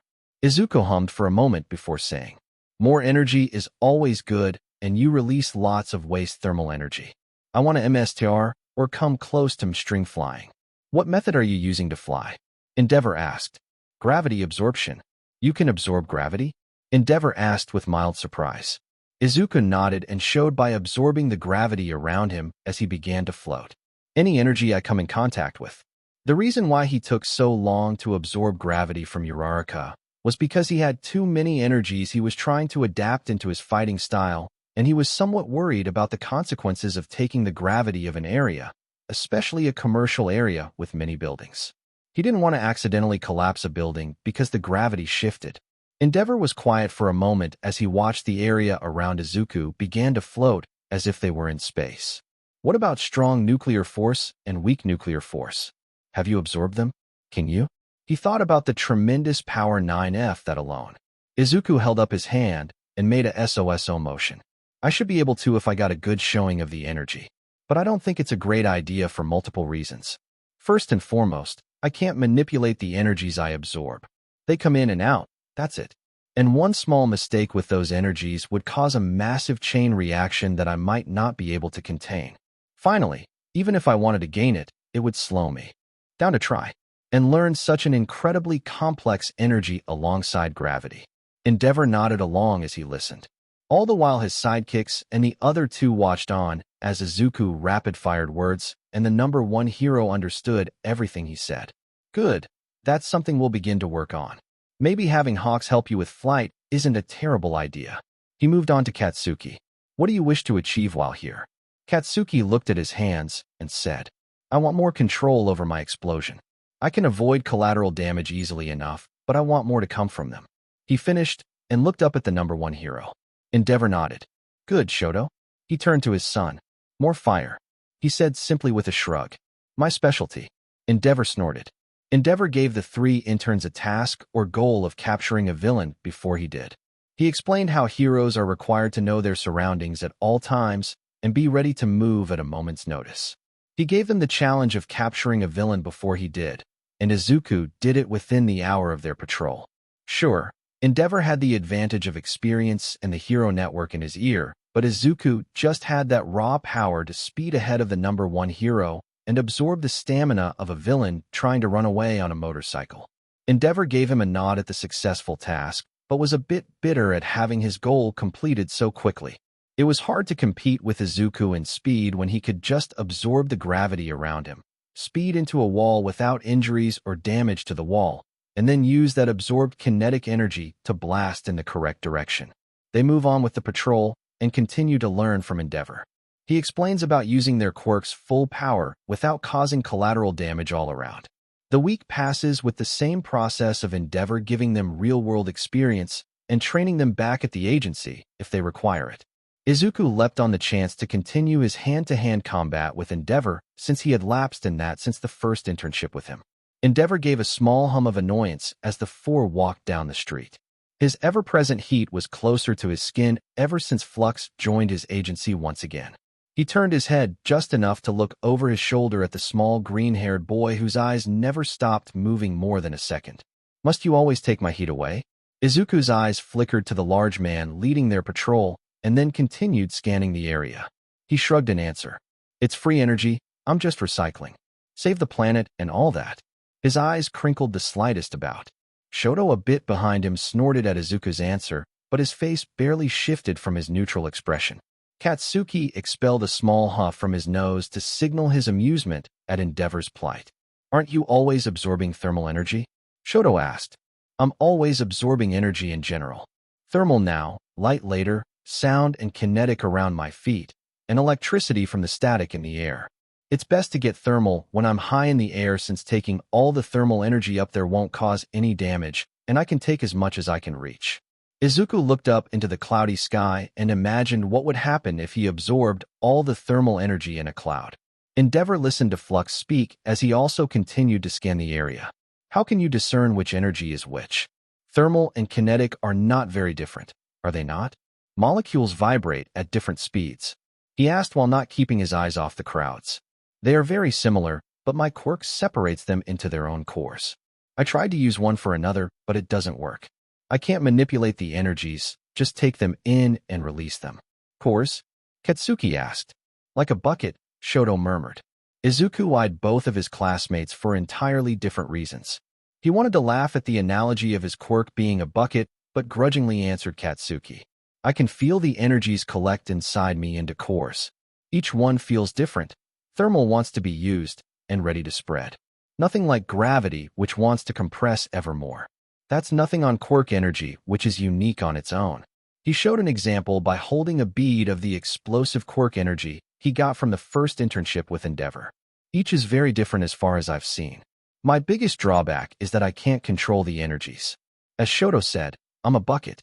He finished with a grin under his mask. Endeavor huffs in amusement at the analogy. "How goes your control? All of you?" he asked the trio. Izuku already knew Katsuki's control was very good, and all he truly needed was fine-tuning. While he did dislike his classmate for what he did to him for a decade and getting away with it, he always noted his improvement and techniques. Habits die hard with Izuku and his note-taking. Shoto, on the other hand, was passable with his ice, but his fire control was lacking comparably. This made sense since he'd only been using his fire for a few months, and he was still getting used to using the atrophy part of his quirk. Izuku had been helping him by letting Shoto let loose while he absorbed the thermal energy without worry of collateral damage, but that was mostly stretching the muscle that was his fire. Endeavor tasked the two with working on that and learning when and where to use more power while on patrol. He gave the same task to Izuku in working to learn when to use more power. As the week passed, the trio learned more and more with the hands-on experience of being out on the field. Vernon greets the trio after their patrol. After some teasing prods from her, she asked about the task Endeavor gave them. "Only Flux has managed that," Shoto answered. "What? Already?" She looked at Izuku and grinned at him while throwing an arm around his shoulders. "You sure work fast," she said with more than one insinuation in her words. Izuku playfully shoved Vernon off of him as she laughed at his pink ears. Endeavor came back to the trio and looked at them. "Get cleaned up and change. We're having dinner at my home." Later that day, Izuku walked with the others to the large traditional home of the Todorokis. While he didn't care too much about traditional homes, Shoto's home looked very nice and well taken care of. They were greeted at the door by Shoto's sister, Fuyumi. Natsuo, the eldest brother, joined them not too long after being seated at the dining room. From what Izuku could tell, Natsuo had heavy resentment aimed at their father. It was obvious to see as he sent glares to the #1 hero when he wasn't looking and kept quiet around him. Early in the meal, Izuku complimented Fuyumi on the food to have at least some conversation, but when she pushed some of the thanks to Natsuo, things got more tense. Natsuo bitterly mentioned the food being overseasoned and Endeavor might not serve the meal to Shoto. That poke showed the two not of the Todoroki home how bad the water was as they side-eyed each other. While Izuku practically hated Katsuki for what he did to him, he at least had some tact with having guests for dinner and not shoving their dirty laundry onto the dining table. From what Izuku could glance at the blonde, he could agree with Izuku's unspoken thoughts on the matter. As Enji tries to apologize to Natsuo for something Izuku nor Katsuki understood, the elder brother abruptly ends his dinner and thanks Fuyumi for the food. She tries to call him back, but with one last shot at his father for not being able to sit at the same table as him. He left. They finished dinner with the tension lowered and quiet small talk. When everyone finished eating, Enji took a plate of food and left them to clean up. As Izuku and Katsuki washed dishes side by side, they began to overhear the conversation between the two remaining siblings about their father, only to say he was still conflicted about him. Izuku couldn't help but listen to their conversation, and as Katsuki turned his head, so did he. The two finished the dishes and joined the Todorokis in cleaning the table. "What do you think, Midoriya?" Shoto finally asked him. Izuku was a bit startled at being asked and looked between the two siblings. "I should be the last person to ask about family and grudges. I'm just becoming adjusted to a somewhat normal family with Toru and the others." He motioned to a confused-looking Katsuki about grudges. "What do you mean about family?" Katsuki asked. "You mean your deadbeat dad?" The green-haired boy paused and stared at Katsuki for a long moment as he tried to read his mind. "You don't know." He said it more as a statement than a question. "Inko stopped being a mother a long time ago." He turned back to cleaning as he spoke. "I don't know what Mitsuki knows, but Inko hasn't spoken to me in years, and I haven't seen her in months. She paid for the apartment for the next 3 years and left a note that said goodbye." He knew Inko and Mitsuki had been best of friends before Izuku and Katsuki were born, and even after getting diagnosed as quirkless, Mitsuki had always been nice to him when they saw each other. "What?" Katsuki asked, shocked at what he had heard. "I don't know if it was the shame of having a quirkless child and suddenly him developing a powerful quirk and knowing whatever relationship we had was gone or something else, but whatever it was drove her to leave me completely." Katsuki was quiet for a long moment before saying, "Mom hasn't heard of her in months. She left before the first internships ended, which would be a few months ago." With that, the room was quiet until Shoto broke it. "It seems you're the only one who has a normal family, Bakugo." Katsuki could only snort in response. The trio was preparing to leave, and Fuyumi thanked Izuku for being a friend to Shoto. He could only give her some platitudes in that sense since they were friendly acquaintances at most, but he didn't say it.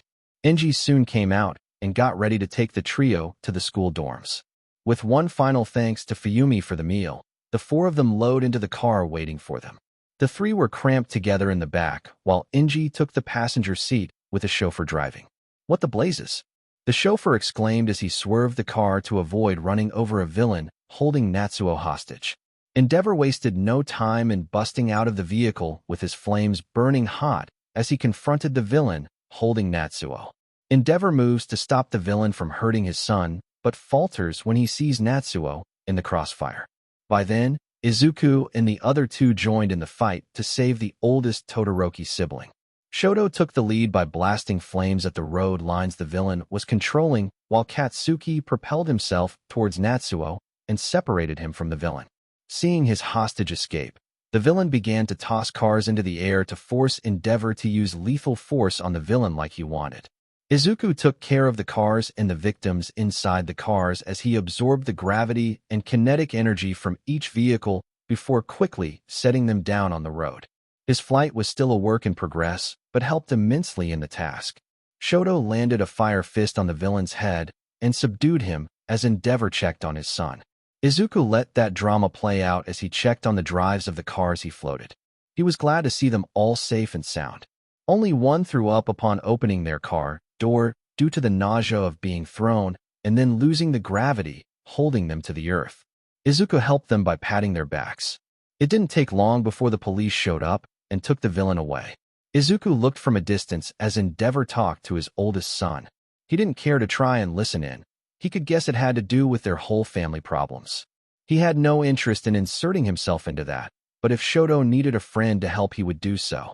With all the excitement over with, Izuku and the other two were finally dropped off at the dorms.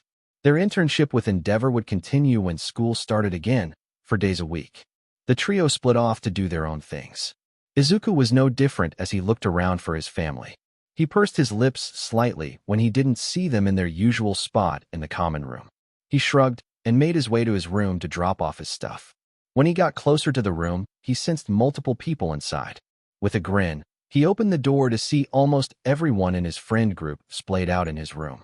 Toru and Mina were on his bed, while Denki and Hanta used a large beanbag chair on the ground.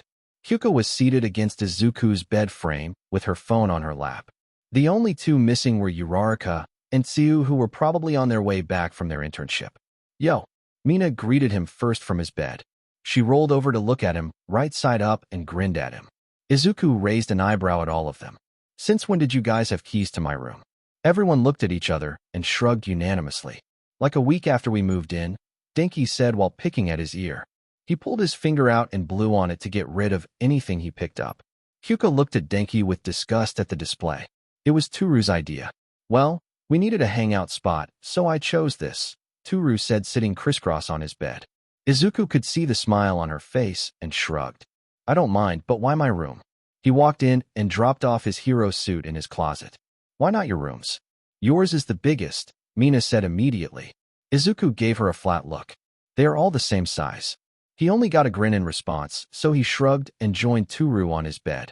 They sat next to each other as they began to chat about their internships. Turu, Mina, and Aoyama lined up an internship with the number 9 hero Yoroi Musha. Turu was especially excited to continue working on her light manipulation and using them as lasers. Hyuka joined Shoji in working with Gang Orca on working on their searching techniques. Izuku smiled and praised their choices. What about you two? Izuku asked the two on the beanbag. MT lady, they said in unison.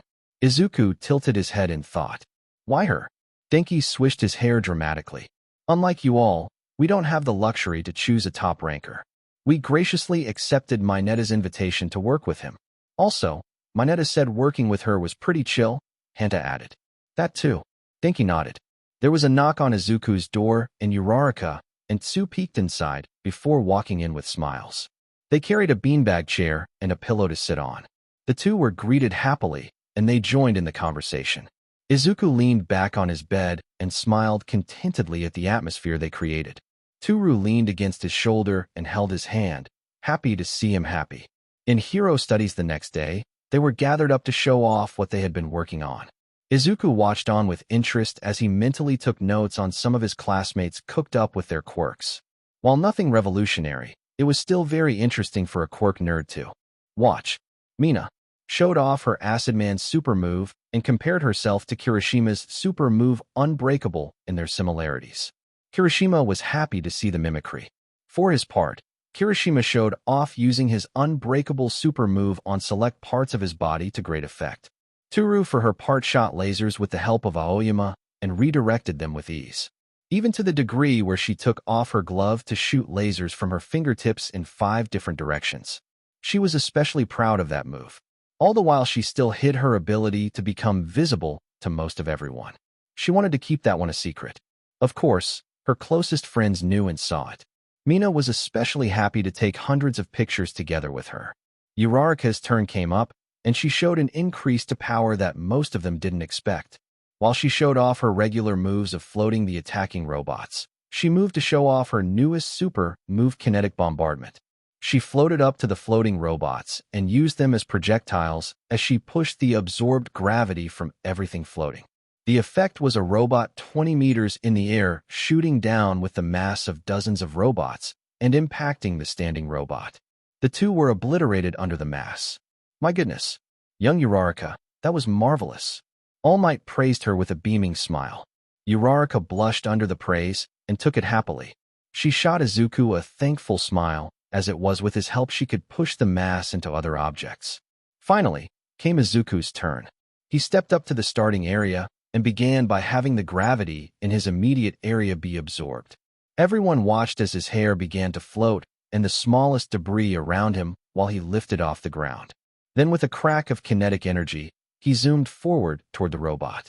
He coated his arm in intense thermal energy and sliced it in half as he made his way to the next robot. The melted robot solidified as he absorbed the thermal energy behind him. With each turn and movement, a crack of kinetic energy propelled him in the direction he wanted to go. While thermal energy would have been good for long flights, kinetic bursts gave him great mobility in tight conditions. At first, when he was learning how to fly, the sudden stops and turns were disorienting, but he fixed that by simply absorbing his kinetic energy and preventing his internal organs from becoming mush at the intense G-force he put himself under. Izuku moved from one robot to another in bursts of kinetic energy and destroyed them quickly using his whole arsenal of energy at hand. With the final robot ahead of him, he decided to use gravity and compress the energy that wanted to compress everything around it. With a bead of purple energy that felt dense even to those who couldn't sense energies, Izuku did the same. He didn't with the thermal beads he created and opened a small part for it to be released. The area aimed in front of him was smashed into the earth violently. The metal making up the robot was made into a flat pancake. The earth cracked under the sudden gravity that compressed it to rock. With a satisfied hum, Izuku turned to his classmates. His family cheered him on like it was a sporting event, and he felt warmth fill his chest. Izuku laughed carefree in his dorm room with his family as Denki was reprimanded by Kyuka for shocking her in his show and tell. Denki was trying to show off a shocking aura that he copied from Izuku, but thanks to the laws of the universe, the electricity jumped to Kyuka's jacks, thus her beating of their friend. It's not my fault. Denki yelped as he hid under a beanbag chair. He waved his arm in the direction of Kyuka. Metal conducts. Metal conducts. Kyuka, for her part, was trying to get to Denki with her hair in every direction from the lingering static in the air. I'll conduct this foot up your butt. She kicked the beanbag chair, and it tore. In slow motion, everyone watched laughing as the beanbag opened up and released its messy contents onto everyone. White foam beads shot through the air in the wake of Kyuka's kick, and Denki hid under the tarp that contained the mess that spread in Izuku's room. Denki peeked from his hiding place under the remains of the beanbag. Ah, my bag. Nice one, Kyo. He looked up from the bag's tear to see all his friends covered in foam beads. He burst into laughter at the scene. Everyone in the room except Denki was covered in the foam that clung to everything. Sue was scraping the stuff off her tongue, while Uraraka tried to brush her hair with her hands to get rid of the beads intertwined in it. Not even Izuku was safe from the beads as they clung to his face and hair across the room. They're in my tape dispensers.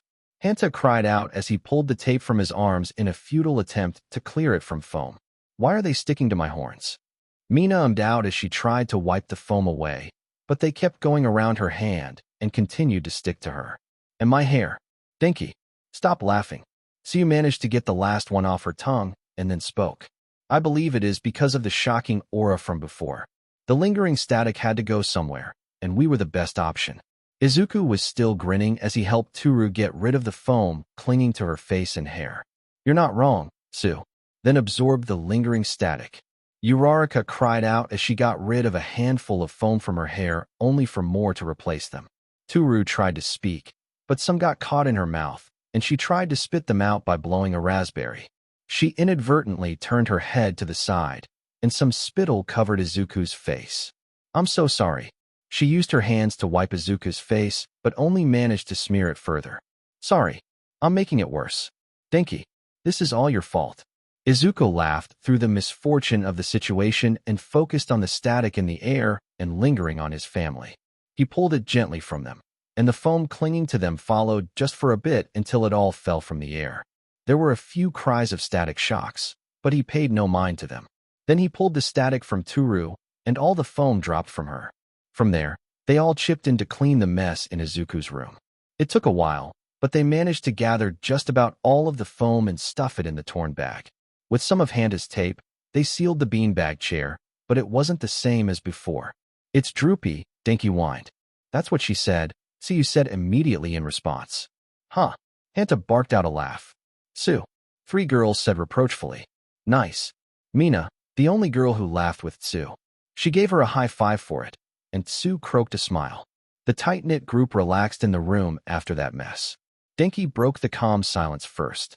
What do you think they are planning to do with all of 1A supposedly getting together for their work studies? You mean what Nizu and Aizawa announced? Yeah, that sounds interesting.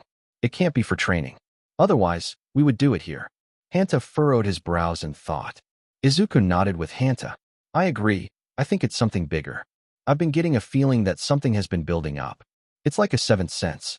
He pinched his lower lip as he thought. You mean 6th? Uraraka pointed out. Quirk's sense is my 6th.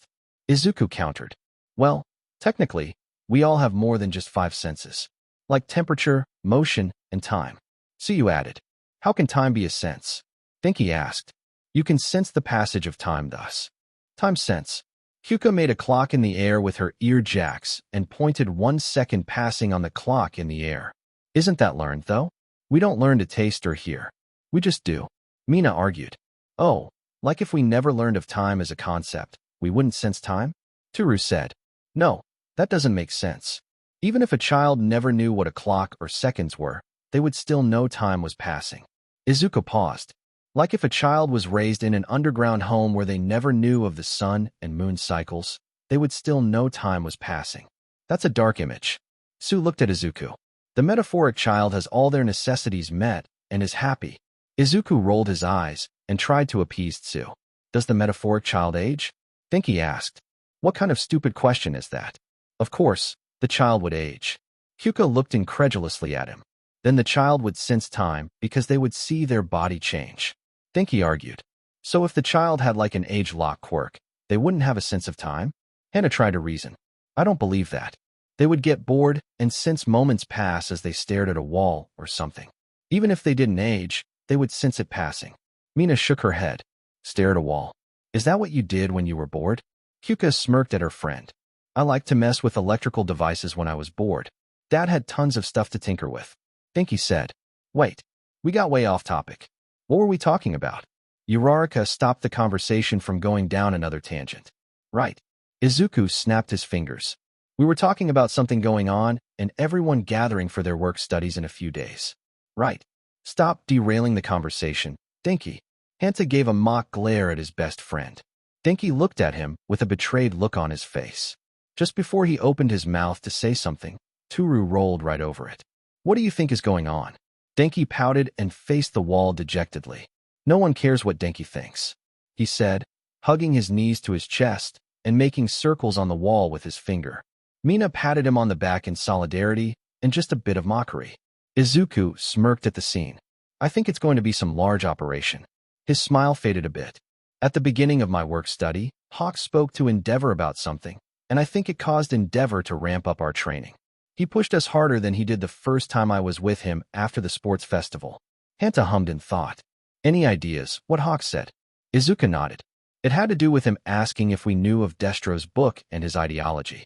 He absorbed his gravity, and to everyone else, it looked like he was flying with precision. In truth, he managed to use a minuscule amount of kinetic energy in bursts to move around. He floated over to his bookshelves and grabbed a book. He returned to his place next to Toru and held up the book. I've heard of that one. Destro's ideology was very radical from what I remember. Tsuyu croaked softly. Mina squinted at the book cover. Mind filling in the less literate of us. It's pretty simple. Destro wanted a world where quirks, or meta abilities, were used freely and not shunned on a day-to-day basis like it is today. He believed quirks were part of us and shouldn't be criminalized for using them in public. In today's age, the words have been twisted more and more to the point where it's been labeled as villainous or even as terrorists. The idea of using quirks freely is the same, but with the added caveat that there would be a hierarchy. The strong rule and the weak obey. Izuku lectured and handed over his copy of the book to Uraraka, who wanted to look through it. They were all quiet for a long moment to absorb his words. And you think this has something to do with everyone gathering up for work studies? Denki asked in the quiet. Izuku shrugged. It's all I can think of. There haven't been any clues on the websites I frequent. Endeavor has been quiet on all fronts, and I haven't seen Hawk since. He finished with a sigh. You have his phone number, you can ask. Uraraka flipped the book to its first page to show Hawk's sign name and phone number. The absorber shook his head. I don't trust him. Right? He was raised by the HPSC and probably is bugged to Kingdom Come. Mina pinched her lip in thought. What? When did that happen? Uraraka looked shocked and looked at all of them. Denki snapped his finger and pointed at her. Right. You weren't here for that revelation. I think you and Tsu were with Ryukyu at the time. No. It was when they went shopping together. Uraraka didn't want to go alone, so Tsu went with her. You three came back just as they left. Hanta pointed at Kyuka, Mina, and Toru. Right. Tsu came back with that cute raincoat with the chibi frogs. Toru exclaimed. I like that coat. Tsu smiled. Off track. Kyuka reminded them all. So yeah, Hawks was essentially taken in by the HPSC when he was young and groomed to be their next Lady Nagant or spy, or whatever. Mina explained to the two girls out of the loop. Uraraka shook her head in disbelief at what she was hearing. She completely believed Izuku's claims since she had read some of what he researched and how excruciatingly detailed his notes were. So if Izuku said he found proof of what Mina said, then she didn't doubt it. Tsu croaked and tilted her head in thought. That makes sense. Hawks has always been off to me. Well, that's because he's a prey bird, and you're. Denki motioned to Tsu's whole body. The girl in question narrowed her eyes at Denki's chest. Now, that's gotta be racist, Hanta said, pointing at Denki. Mina shook her head. No, he didn't mention race. Frog and bird. Hanta countered. Those are species, you idiot. Kyuka made an incredulous face at him. Then it's speciesism, Uraraka pointed out. She turned to Denki and curled her lip at him. Speciesist. Izuku shook his head in bemusement at the conversation that kept getting off topic. Toru giggled next to him on his bed and leaned into him. He enjoyed his time in his room with them and their inane conversation. It felt like a breeze of fresh air compared to the stress of having to deal with everything outside his room. He listened to the people he considered family berate Denki for being a bigot against the amphibians. How dare you? I'll have you know I've caught my fair share of frogs in the past. Denki argued in mock outrage. Uraraka gasped and pulled Tsu's head to her chest to cover her ears protectively. Are you threatening to catch Tsu? Are you a perv too? Perv, Kyuka said in disgust. Perv. Hanta crossed his arms and looked away from his best friend. I'm not a perv, Denki shouted. That's like saying water isn't wet, Mina said scornfully, and then got confused when some turned to her in incredulity. What? The F you mean water isn't wet? Kyuka said to Mina. It's water. Yeah, but water isn't wet, Denki argued on the side of Mina. How can you say some nonsense like water ain't wet? Kyuka scowled at having to say such a thing. Water is a thing that makes other things wet. The property itself can't give itself its own property. Mina crossed her arms and frowned. Uraraka spoke up hesitantly. She's right, Kyo. You're going to side with her? Hanta looked at the gravity user incredulously. Yeah, I'm going to side with logic, Uraraka said as if it was obvious. If you mean logic? You're the idiots who say some ignorant, but SHD like water isn't wet. Kyuka was now leaning forward on her seat, like she was ready to attack the next person who spoke nonsense. But water isn't wet, Denki argued still. Kyuka gave Denki a venomous, and then at the Uraraka, who joined Mina in her logic. You fucking heathens. Water is touching itself all the DMN time. Therefore, water is wet. Water is not wet. It makes other things wet, Mina argued back. Kyuka shook her head and held it like she was about to burst. That's like saying soap doesn't make itself clean. It doesn't, Denki shouted. It makes other things clean. My God, I can't anymore. Hanta rubbed his forehead. Kyuka pointed at Mina. Your logic is predicated on the fact that this physical object isn't a physical object that touches other objects. Therefore, you stupid, she snarled out. You're essentially saying dirt is dirty because when you put on other than dirt it makes it dirty. The dirt isn't dirty and water isn't wet. Mina said snarling back. You're not wet. Kyuka shot automatically and flushed slightly, but focused on the argument. If the thing itself touches itself, it has that property. Am I fucking speaking another language? It has to be something else. Mina shouted. Why? Kyuka shouted back. Because it can't make itself, Uraraka added in. Lord help us, Tsu muttered. Y'all really think water isn't wet? Kyuka sat back and looked at them with arms crossed. Yes. Uraraka, Denki, and Mina said with resolve. Kyuka looked at all three of them. I'm done. I done. She threw her hands up in the air and got up to leave. Where are you going? Mina shouted after her. She didn't get an answer. Get back here and fight me. She also got up and followed after Kyuka. Everyone except for Izuku and Toru ran after Kyuka and Mina. Izuku was covering his face with his hands at the argument that happened in his room, and Toru was holding back all the laughter that had been building up. She released it all in a sharp bark of laughter. She laughed so hard that tears streamed down her face, and she held her stomach. She got up and pulled Izuku behind her as she followed after them. I can't miss whatever is going to happen. Toru sobbed in laughter. Izuku had given up after the first few words of the argument and couldn't comprehend either side. He didn't know which side to choose, so he stayed neutral and hoped they didn't ask for his opinion as they often did to break the tie in arguments. He honestly thought both sides had valid points, but he just didn't want to voice them because then the shouting would ramp up like the multiple times before when an argument broke out about nonsensical things like the one just now. Last time it started with Mina saying one movie was better than another and ended with Denki and Hanta rolling on the grass wrestling in a park. It took all of them to separate them, and almost started another argument which involved all of them almost wrestling for dimps of the simple opinion. My tummy hurts. Toru giggled a sob as she still dragged Izuku downstairs where they could almost hear their friends still arguing. Izuku shook his head in amusement. How did it go from talking about the work studies to whether water was wet? Between giggles, Toru asked, "Is water wet?" Izuku didn't answer, knowing the argument would start all over again.